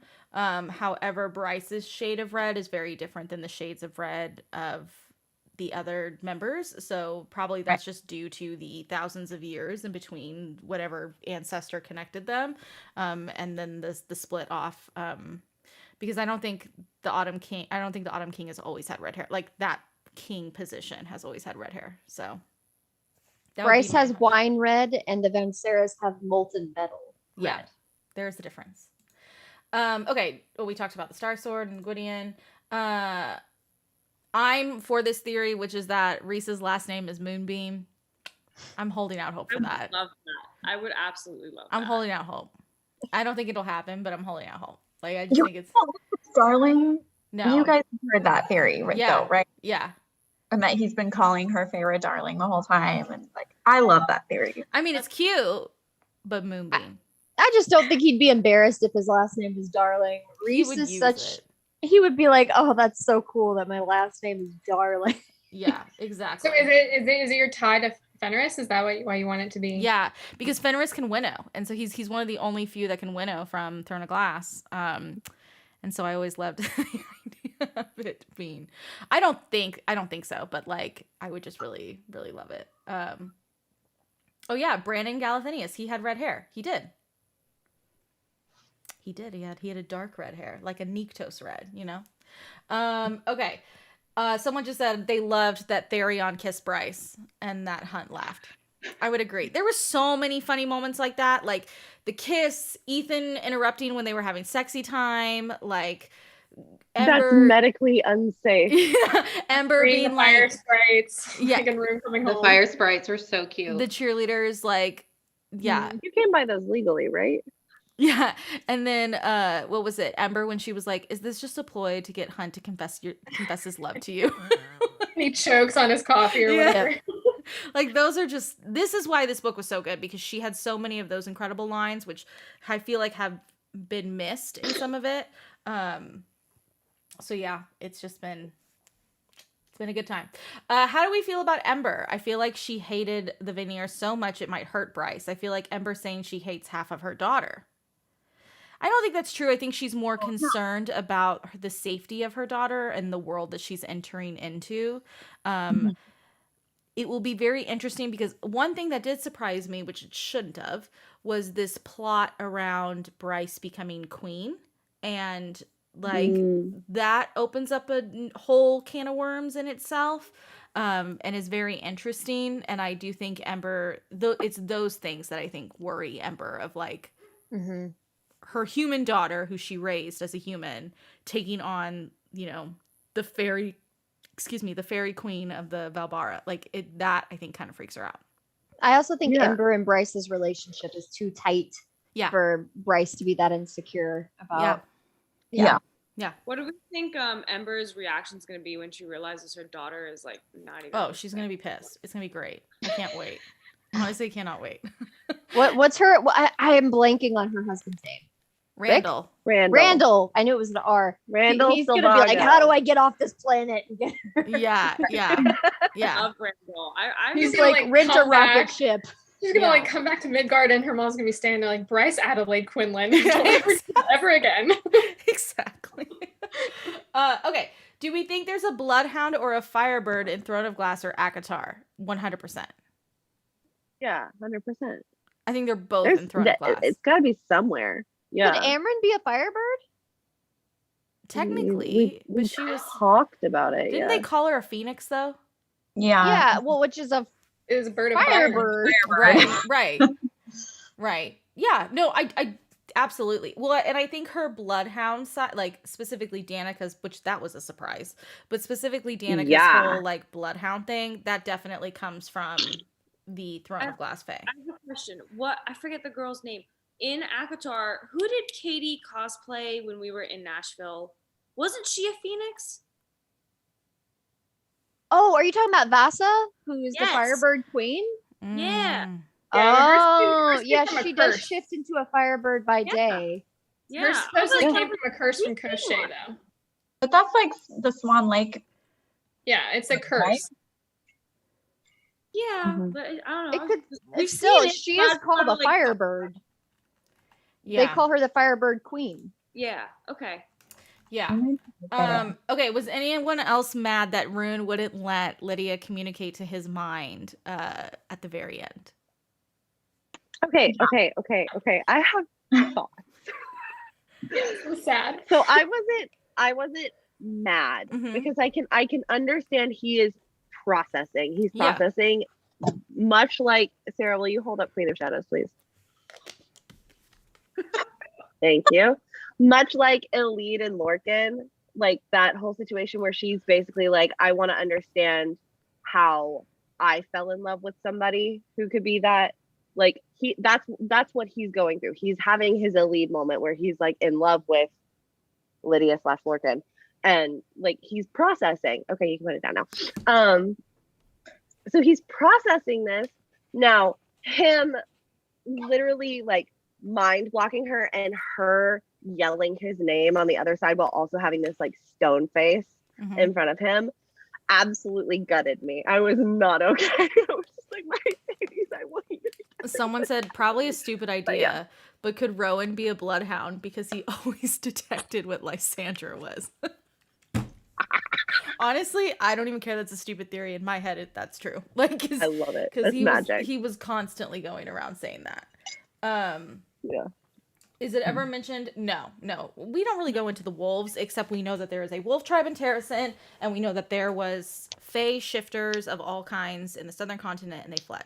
So that's about as far as... Oh, and that Maeve had her own wolf fae shifters that guarded thousands of years ago. So that's about as much as we know. Does it matter that the Asteri tattoo hunt and not the witches? Will the witches still be able to remove it, or will only the Asteri that tattooed him? Celestina will remove it. Yeah. No, 100%. Yeah. She owes it to them. She's gonna feel guilty. Yeah. She likes Hunt. Yeah. I mean, I think part of it's going to be figuring out how she's going to remove it because obviously, and what's interesting is the way he phrased it. He said, I don't need those old crones this time. I will be able to do that. Yeah. Which sounds very much like a yellow leg situation. I was thinking that too. I was thinking that too. Someone said they were bummed that we got no Adis in this book because we ended up finding out that I know we got nothing, 0 Adis. which is so I think interesting. that was her way of stomping on the theory. Which made me really happy, by the way. Yeah. Like a small, subtle way of being like, you think Adis is in game? I'm just not going to put him in the next book. Yeah. Go read the Bargainer series if that's what you want. Yeah, that's a good point. Shipping is great. Yeah, that's a good point. Go read Rhapsodic. Yeah. Okay. All right. We answered that question. Bryce, right at the very end of the book, she has the communication crystal still? Yes. Rune slipped it into her pocket. Yes. Oh yeah. Or something. Yes. So she does have a way to communicate. It is just a matter of how to communicate. Yeah, I wonder if she's going to be able to mind speak with Rune across realms with it. Oh yeah. That would be cool. That'd be really Because that's how he initiated. That's how we're the gonna get connection Rune with and Rhys to talk to each other.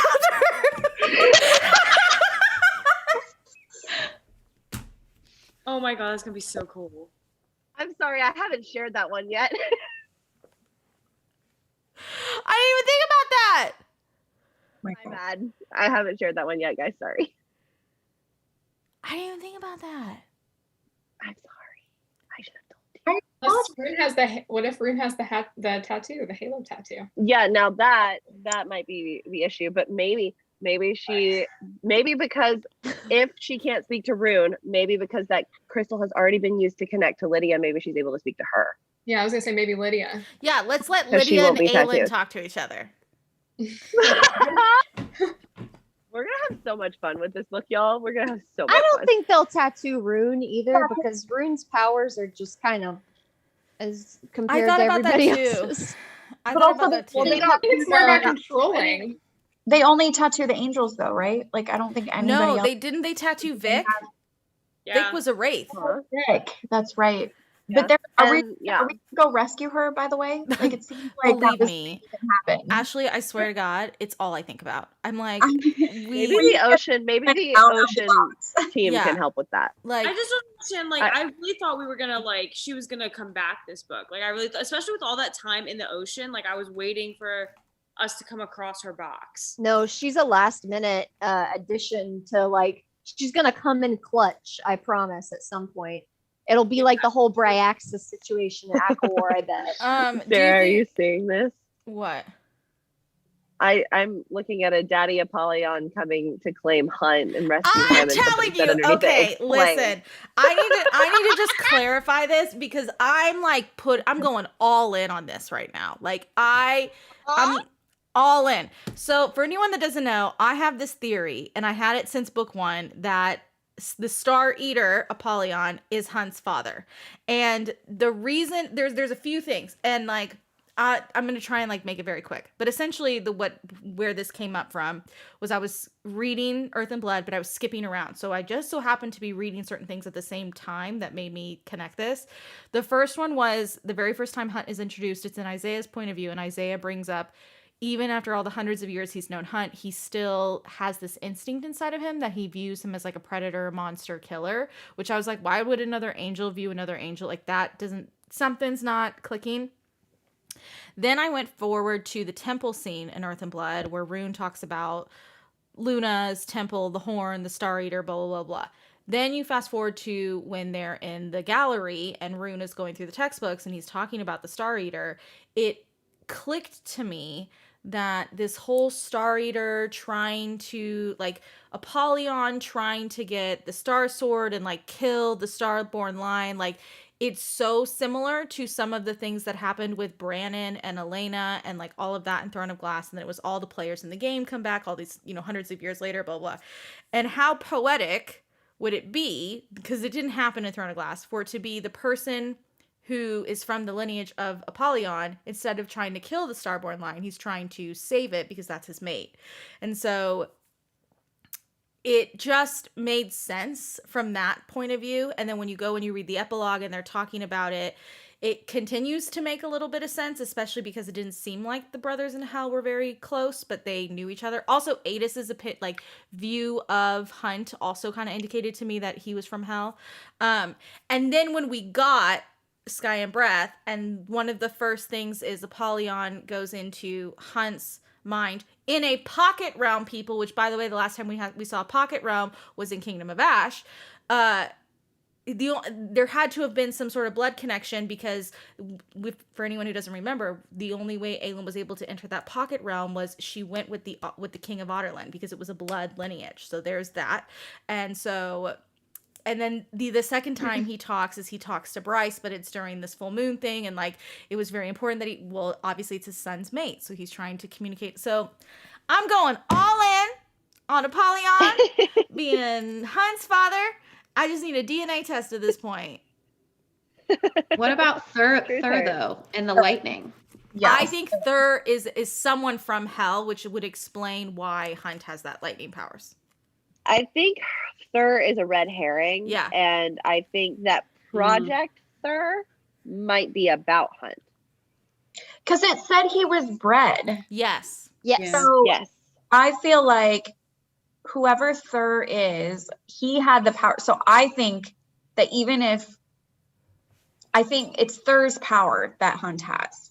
Yes. Like that, Yes. that I'm completely convinced of. So whatever way that they took from his line or whatever, Right. I don't like. So I think there is still that connection to. We also don't know what Apollyon's power is, and who's to say that he doesn't change his form like his brother, and he is both Thur and like he just wanted to continue living in this world without it being like the Prince of Hell, like, the baddest of them all.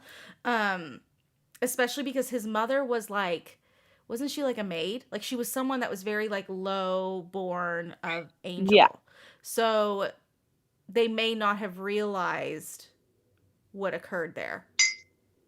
I don't know. I like them being the same person. That's cool. Someone said, "What's a pocket realm?" So a pocket realm is like it's essentially like a place that they manifest where they're keeping people together. In Throne of Glass, the pocket realm was where all the gods were. But in this instance, it was where Apollyon was waiting to talk to Hunt. So, I'm just going all in on this. I could be totally wrong, and I'm okay with that. I can accept if I'm wrong, but like, I'm feeling pretty confident. But you're not. I'm feeling pretty confident about this. Especially because the next book is gonna be called Flame of Shadows. So like I'm feeling pretty confident about. Obviously. By the way, that's not confirmed. So like don't go around and saying that's confirmed. I'm just being really cocky right here and just saying I'm calling it. If you look at some of my TikToks, I've even already started using Hofast like in my TikToks because I'm like, it's Flame of Shadow. Okay, Oh my God. we're gonna see an ACOTAR crossover. Do you think we will see a Throne of Glass one come into play? Anyone not think we're gonna see Throne of Glass? We'd be stupid not to. Like it'd be so fun. There's no way. Like it's gotta. It's gotta. Okay. Yep. I just want to make. She wouldn't have mentioned that the shifters are descended from Fae who could shift into other animal forms if she wasn't planning on bringing Throne of Glass in somehow. And stags and stuff. We're bringing like, come on. Does anyone think that we're gonna see Vic again? I hope so, especially with the ocean people in play now. Yep. Maybe they can help a girl out. Yeah. I really do feel like the lost ones that were punished are gonna like come back as like coming. Except for the one that's like dead. Dead. Except for that one. Yeah, yeah. Well, I think Dead, about dead.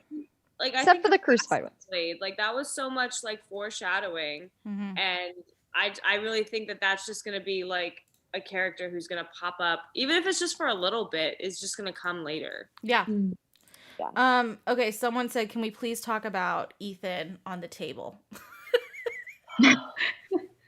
It's the most This relatable man moment really- in Hosab. Yeah. Oh no! Our table.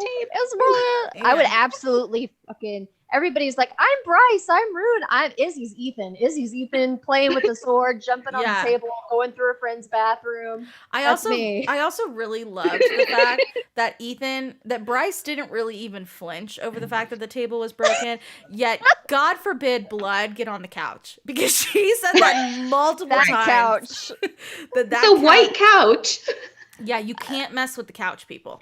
Bryce definitely saw him on the I table assume and went, this is a great story. Yeah, exactly. Assume that couch is incredibly new because of all of the situations that happened on said couch with somebody having been through the living death. I was about to say, I was like, we've already had. Pretty sure that couch is brand new. Yeah, right. Yeah, there's no way. Okay, if Aylin's powers went into the gate, since they are now open, wouldn't she possibly be able to get it back? Potentially, maybe. Listen, That'd be awesome. I'm totally for that. Okay. Yeah. Yeah, Yeah, I'm here for that. And listen, Yes, she please. doesn't need to get them all back, but 50%, I'll take. Yeah. Yeah, Something, just something something. more than a little inkling. Yeah, she can't shift Yeah. anymore. Give the girl something. Enough Yeah. for her to go off Seriously. low battery mode. At least. Yeah, Yeah, God almighty. Give this girl a charge. yeah, let her make some more glass on a beach. Okay. What if that is a way that Bryce gets recharged. Firepower. From Aylin? Wait. Aylin just chucking fire at her? I think it would be safer if Rowan did that, but because Rowan would be like, snowball, snowball, snowball.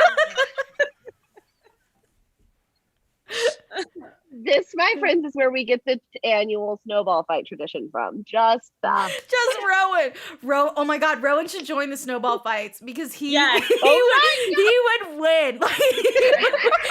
No doubt about it, he would win. They'd be like, no powers, Okay. and he's like, whatever, assholes. I've fully made this become unhinged. I'm sorry. I need someone to write that. Izzy, please write that. Thanks. Yes, please. How does everyone feel about Danica? I saw my Discord gave a lot of Danica hate at the end of this book. So, Oh, no. so how does everyone feel about Danica? I don't like Danica anymore. I talked to Avery Ah. about this, and she convinced me not to post about it on TikTok because I thought I people would did. block me. Because I liked her in the first book, and now it's really giving like the vibes like Bryce thinks they're best friends, but she's not really Danica's best friend because she's hidden like her entire life from her. Yeah. And if she was alive, I know she would piss me off. I'd be like, can you just be honest about something? Yeah. Anything. And that's just just lying just drives me crazy. And I don't think Bryce is necessarily like distrust. Like, there's no reason she shouldn't trust her to hold these secrets. Like, there's no reason why she couldn't have a conversation with her. And that's like, I think no it all good. had to do with the safety. I think from the very beginning, Yep. page 1, Danica felt she always had to be careful around Bryce for Bryce's safety.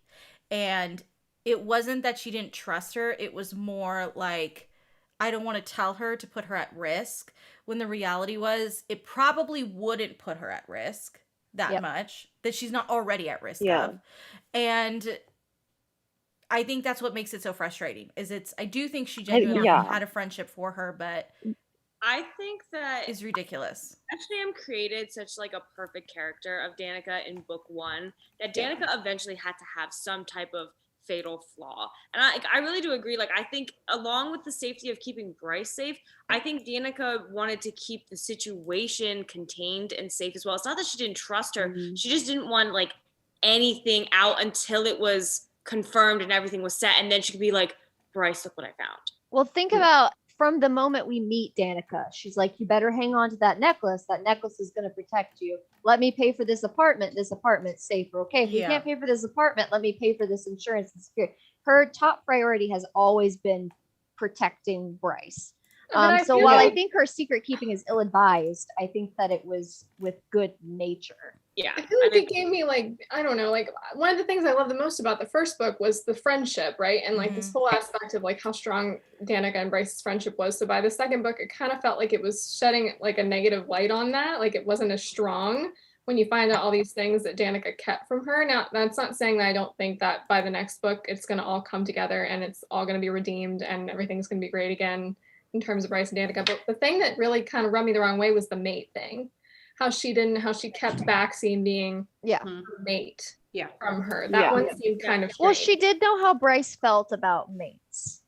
Yeah. Her and Yeah. Bryce frequently even talked still. about her disdain for mates. Right. I think she might have told her eventually. She didn't anticipate dying so quickly. Right. Yeah. True. I think also the big reason she didn't tell is because of Baxian's backstory and what that could potentially mean. Not, Right. and I think that came from fear of what Bryce's reaction would have been. And the reality is, Bryce would have been Yeah. like, "Well, is the guy a douchebag or not?" And like she would have said no, Yeah. and then it would have been Yeah. okay. Well, then it's fine. And like Mordok being her Right. dad and stuff, like I feel like Bryce would have been perfect, like a person who could easily have understood something like Yeah. that because her dad is Right. the Autumn King, you know? Yes. Yes. Yeah. But I think that's what was so frustrating for me is she didn't like Bryce trusted her with her deepest, darkest secret. Like she knew Yeah. everything about because like the accident and all the stuff, and like she killed all of those shifters for Danica Yeah. and saved them. And so Danica was aware of Bryce's secret that they kept from everyone. And so it just Yeah. felt like it Yeah. wasn't reciprocated, like that trust wasn't reciprocated. And that bothered I me. think Yeah. so. I don't hate Danica, but I think what bothered me the most is that the choice for Bryce's reactions was taken away from her. Yes. Like Danica just made the decision that yes. Bryce couldn't know because she felt that Bryce was going to react in this way, Yeah. not talking to her friend and being like, look, I'm into some shady shit. I don't know if you want to be involved or not, but like, I need for you to know that like, for your safety, I want you to wear this necklace. And for your safety, I want us to live in this apartment because I'm into some shady shit. Even if she doesn't ask the questions, even if she's not like, I don't need to know that. I don't want to know that just for like my own safety or whatever. Like even just that little bit of knowledge that like, hey, I'm doing this to protect you, not any other reason. Yeah. You But know? do you feel like So- if Bryce knew that, she would let it go? No, she No. wouldn't. No. That's why she couldn't wouldn't. tell her. Exactly. I think that Danica was a really, really good friend who made mistakes. I mean, hello, Yeah. nobody's perfect. And I think that this is Danica's mistake. So And should she have told her? Sure. But would it also have maybe accelerated Bryce's danger? Also likely. someone said Danica, a lot of people are comparing Danica to Nehemia in this because Nehemia kept a lot of things. I think Yeah, the we see biggest that. difference between those two friendships is Nehemia and Aylin's friendship was very early on. So there were things they were both keeping from each other because they were not Right. at that full trust level, whereas Bryce and Danica Right. were at a full trust level. But someone said, I feel like the lies were more like a plot device, which was disappointing. And I think, Yeah, I can see that. and I understand where you're coming from. There were some hints that she knew some more stuff in going back, especially when you go back and you reread the drop. Like when I did after finding out about Baxian, like that had a double. That one meaning. hurts. Yeah, that one had a double meaning all of a sudden.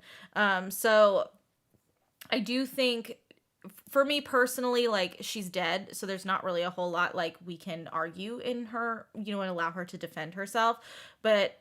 Right. Her intentions were always in the best interest of Bryce, but the problem was she took that free will away from Bryce by making those decisions, and it could have maybe caused them to be a better partnership instead of being this like motherly friend and daughterly friendship, which is what they ended up having. Yeah. So I tell you what, me, Taylor, and Avery will do an In Defense of Danica live. Yeah, Oh right. God Almighty. 3.5 hours long. Okay, someone says, do you think Cormac is actually dead? Yes. Yes, Yeah. I would say think so. Yeah. Sarah, It's very sad.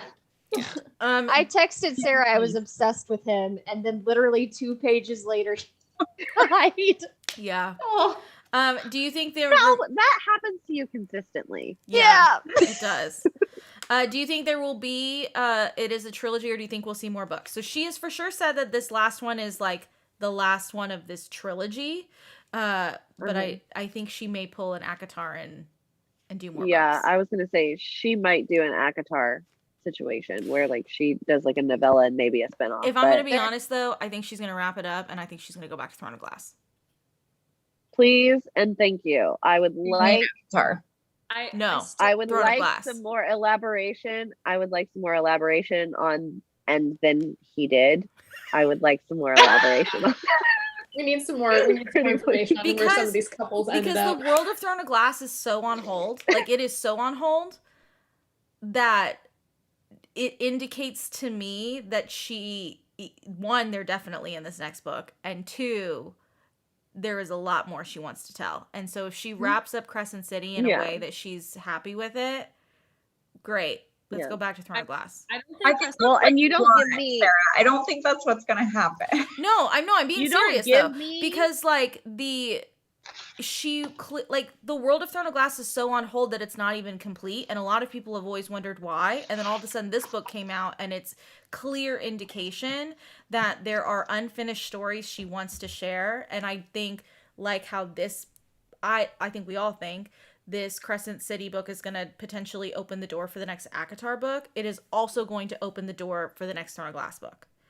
So that's just my theory. I think before she returns to Crescent City, she'll return to Throne of Glass. She said how much she's like, if you guys will keep reading, I'll keep writing. Like, I believe that she... Yeah.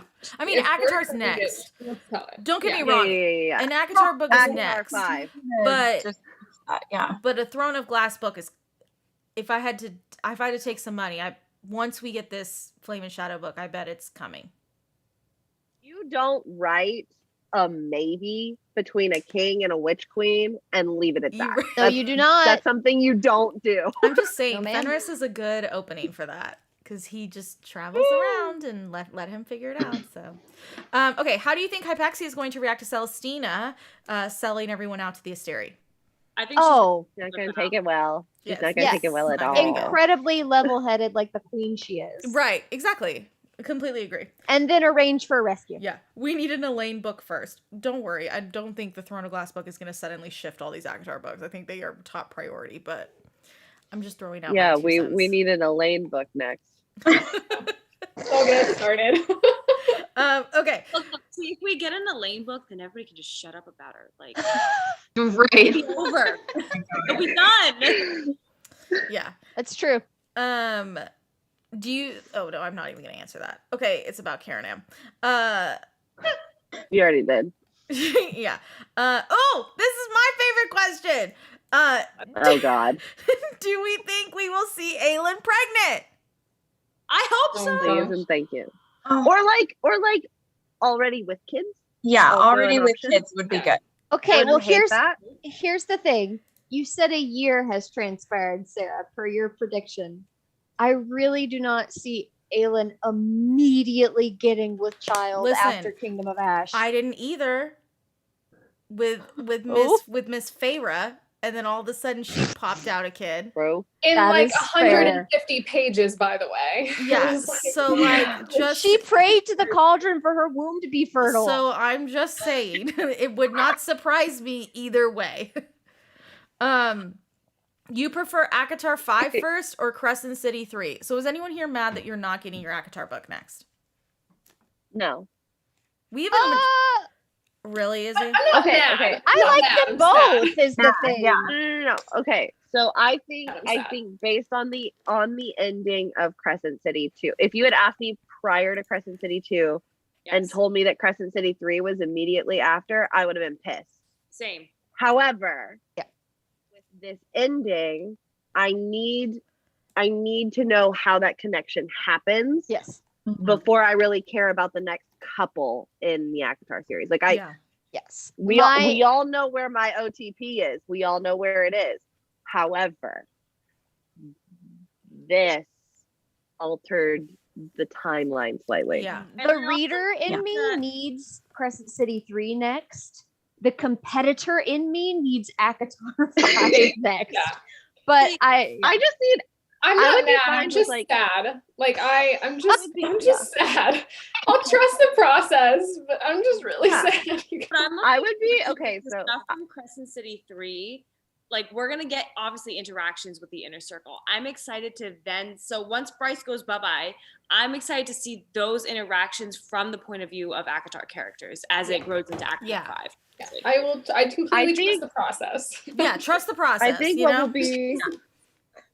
would be nice is the Crescent City 3, obviously. I'm good with that. But a confirmation of the couple of ACOTAR 5. That'd be great. That That'd be formula great. works for me. Okay. that's what the competitor in me needs. All right, would I'm be gonna great. wrap this up, and we're gonna answer a few more questions. So the next Okey-dokey. one would be, and this is more of a let's see if anyone paid attention type of a thing. Can someone explain what second light is? Because they were very confused. The second light is the light that's given off of the souls after that they have passed and sitting in the bone quarter. So like once nobody remembers them anymore, their essence of what is ever left over then turns into second light. So Yeah. everything immediately ends up getting fed back to the Asteria, no matter what, life and death, everything. So. Yeah. Yep. Some people were asking about the old language. I just want to quickly clarify who can speak in the old languages in all the books. So we have Rhys and Amryn can speak in it in ACOTAR. Rowan, basically all the cadre can speak in it. Aelin can sort of speak in it. But for the most part, it's the cadre, and anyone from Dornell can speak in it. And then on the Crescent City side, it is Rune, the Autumn King, and Bryce. Those are the three that can speak in the old language. There's speculation that Gwen can sing in the old language. That Yes. she sings songs in the old language too. Yes. No, yeah, she can sing in the old language, I'm pretty sure. And then there's also reason to believe that like Clotho or any of the priestesses in the library could potentially speak it But because just of the as amount of someone, research they as do with someone the who book. has sang in a foreign language, that doesn't necessarily mean they can speak in the foreign language. So True. You're just saying also this that. until Gwen sings at Bryce. So that's all I'm saying. Okay. Okay, what we're not doing is like a Grice situation. Yeah, I'm no, not doing it. We've kind of answered this, but we'll answer it again, I'm sure, throughout the remainder of the year, which is how Aelin will show up in all the books. Short story is it's gonna happen. Long story is hell, word marks, that'll be the key. Yeah. Cool. Okay, let me see. Someone said there's a Facebook group, a HOSAB recovery Facebook group, that there's a ton of theories in there. If anyone is curious or wants to okay. wants Your to be a girl's part gonna of go deep dive. that. What do you think Sabine wants? Oh God. I think Sabine is the most shallow character that Sarah J. Maas has crafted in terms of like how she wanted her to be. Yeah. Her ambition is power. She wants to be the boss. Yeah. And I think it's as simple as that for Sabine. She wants to have Yeah, I the think say. there's a reason that a Fendir heir is in the position that they are in. Mhm. Also, Caitlin said chaos, and that is just immaculate. Yeah. Okay, and then I'm the last question. There's a lot of these are theory questions, and we can definitely go through them later. But this is a fun one to kind of end on for tonight, which is, what was your favorite funny moment from Sky? The and table. Brooke? The table. The table. Okay. That sounds medically unsafe. I have a very specific funny moment, and it was when Bryce and Hunt were about to, I don't know if it was like when they were just doing stuff or it was they're actually, no, it was like when, I think it was in the gym maybe. And she made a comment about how big his chest was. And he was like, that's the least funny thing I've ever had anyone say to me. And I was laughing out loud. It was so funny. Yeah. Oh, the least sexy thing. Yeah, that's right. He does say that. I forgot. Mine was probably either like the whole like fire sprites, like them just breaking the fire sprites out, just literally played in my head like a funny sitcom, like of them like, ducking behind the couch and like screaming. Yeah. Like, I love in the room coming back and just being like, what happened? I was gone for 24 hours. Yeah, Like, for real. and the shampoo situation is fun. Oh, yeah. You did a really good TikTok with a new girl sound for that. Oh, that was such a perfect sound. That was so It really was. New girl fits Tristan everything. as It does. Schmidt. Mhm. Tristan as Schmidt, just like top tier. Okay. The shampoo was kind of amazing. No, Okay. definitely Ethan hearing them and commenting on it. I think it was Yeah. really hilarious to me. Hunt listening to a memoir while he works out. Yes. What was that? Like listening to audiobooks. Like, Honestly, it was so on brand. It was when I realized that like Hunt and Rowan are the same person in a different font. Honestly, like that whole gym scene was like really It was interesting. so the whole good. time. That was a good The whole scene. time Bryce was talking about how smelly and sweaty she was. I was Yes! like, yeah, can we just dial that down a little bit? But it was Hunt also roasting it was so Hunt, her real. like, workout. her. her Yeah. workout playlist. He was like, this is some sad shit. Yeah. For me, it was when she tricks the Autumn King into convincing, like walking straight up and being like, "This is my mate," like that. Oh, Oh That my was good. god, it was so great. it was so Okay. good. Yeah. that was It amazing. was And then he called her, and immaculate. then when the Autumn King was like, "You bitch," and she goes, "It's your highness." Like it was so good. Yeah, that was amazing. Yeah. yeah. Yeah. Where does this book rank for everyone It is it's probably my second favorite book from SJM? of all time. Oh yeah, yeah. It's my favorite book of all time. My first favorite is City of Brass by S.A. Chakraborty, and my second is the Smutty Fae book. I mean, hey. Yeah. So for me, all right, look, Akamath just has a special place in my heart. It doesn't That's mean fair. it's the best written Fair. book. And Yeah. then I feel like this book is really tied with Kingdom of Ash for me because Kingdom of Ash was my favorite from Throne of Glass. And I feel like the quality of writing is pretty dang close. There's just so much happens, so much wraps up in Kingdom of Ash that I just love it so much. But the quality of this book, it Yeah. just it was just so good. Like it's very high for me. I'd say top 3 for sure. I Yeah. mean, Yeah. you know, I haven't quite gotten my full ranking down yet, but because Yeah. ACOTAR, like her, you know, holds such a special, like Akamath and Akasif is like a big comfort book for me, and you know, I love Empire Storms because I love Minorian so much, and that's for that, you know. Yeah. So I would say probably top 3 at least, though. That's fair. Mhm. Kate? I have a hard time ranking it with the other ones just because it is modern, and that's something I really personally struggled with getting into. Yep. And so I love like the characters and I love the potential in the next book, but I think not liking the first one made it kind of difficult. So I did really, really like it. Like I literally gave it 5 stars, but Yeah. I don't even know if I can.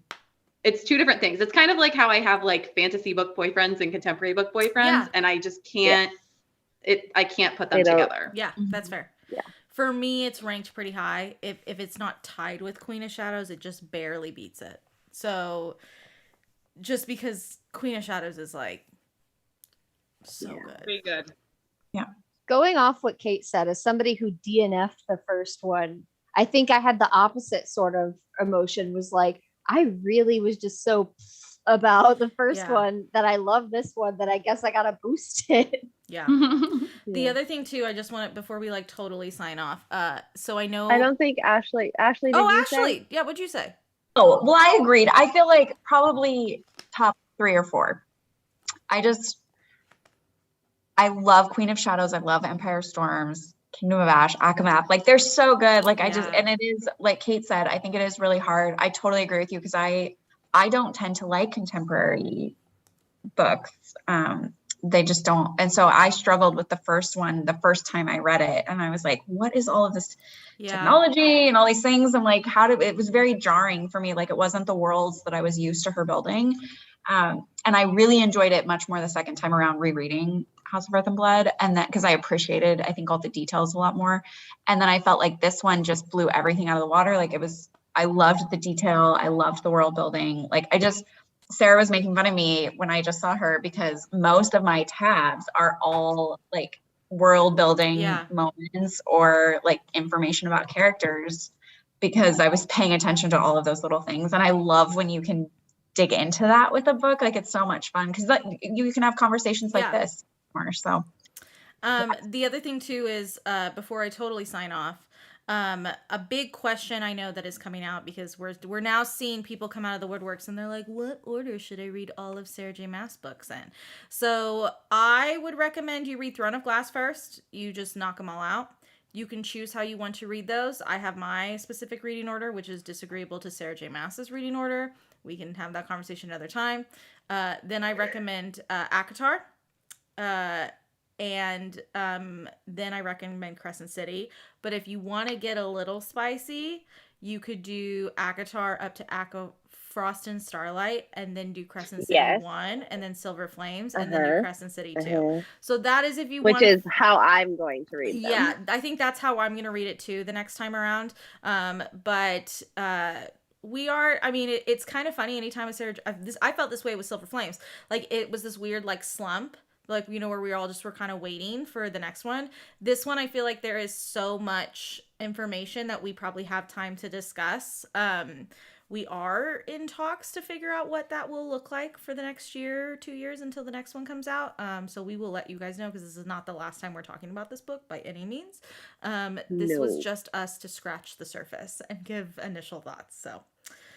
But yeah, everyone's like, Crescent City should be read last regardless. Yes, anyone, I don't know. And also, like, Throne of Glass all together in one go. Do not, like, one go, and then ACOTAR, okay? Well, I would personally suggest ACOTAR first, and then Throne of Glass, and then Crescent City. Okay, but this is my thing, though, is if you do it that way, which there's nothing wrong with doing it that way, it is... People who do that tend to sniff out the mates thing a little too early in Throne of Glass. And so if you I did ACOTAR first, and I was I was like beside myself, because I was like, they can't have 2 mates. Like, I was like, I want them to be mates. So like, I was like, it can't happen. I wanted to. So like, but I get what you're saying, but like, I was also like in denial.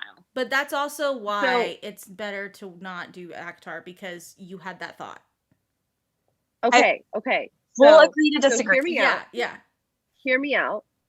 First time readers are most of the time are not going to go for an 8-book series. No, they're just not. Yeah. So you start them with ACOTAR, you get them hooked on Sarah J. Maas, then you introduce them to Throne of Glass, then you get them into Crescent City. First time readers. On a reread, Throne of Glass. Unless they are an intense fantasy reader, then I don't care what you say, you give them Throne of Glass first.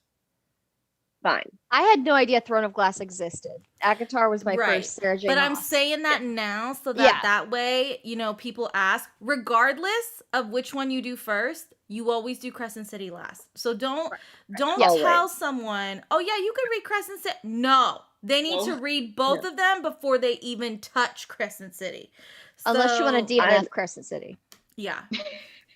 And I had one friend who did Sarah J. Maas, and she started with Crescent City and read Crescent City and loved it. Yeah. And was like, you mean there are other books by her? And I was like, okay, first of all, no.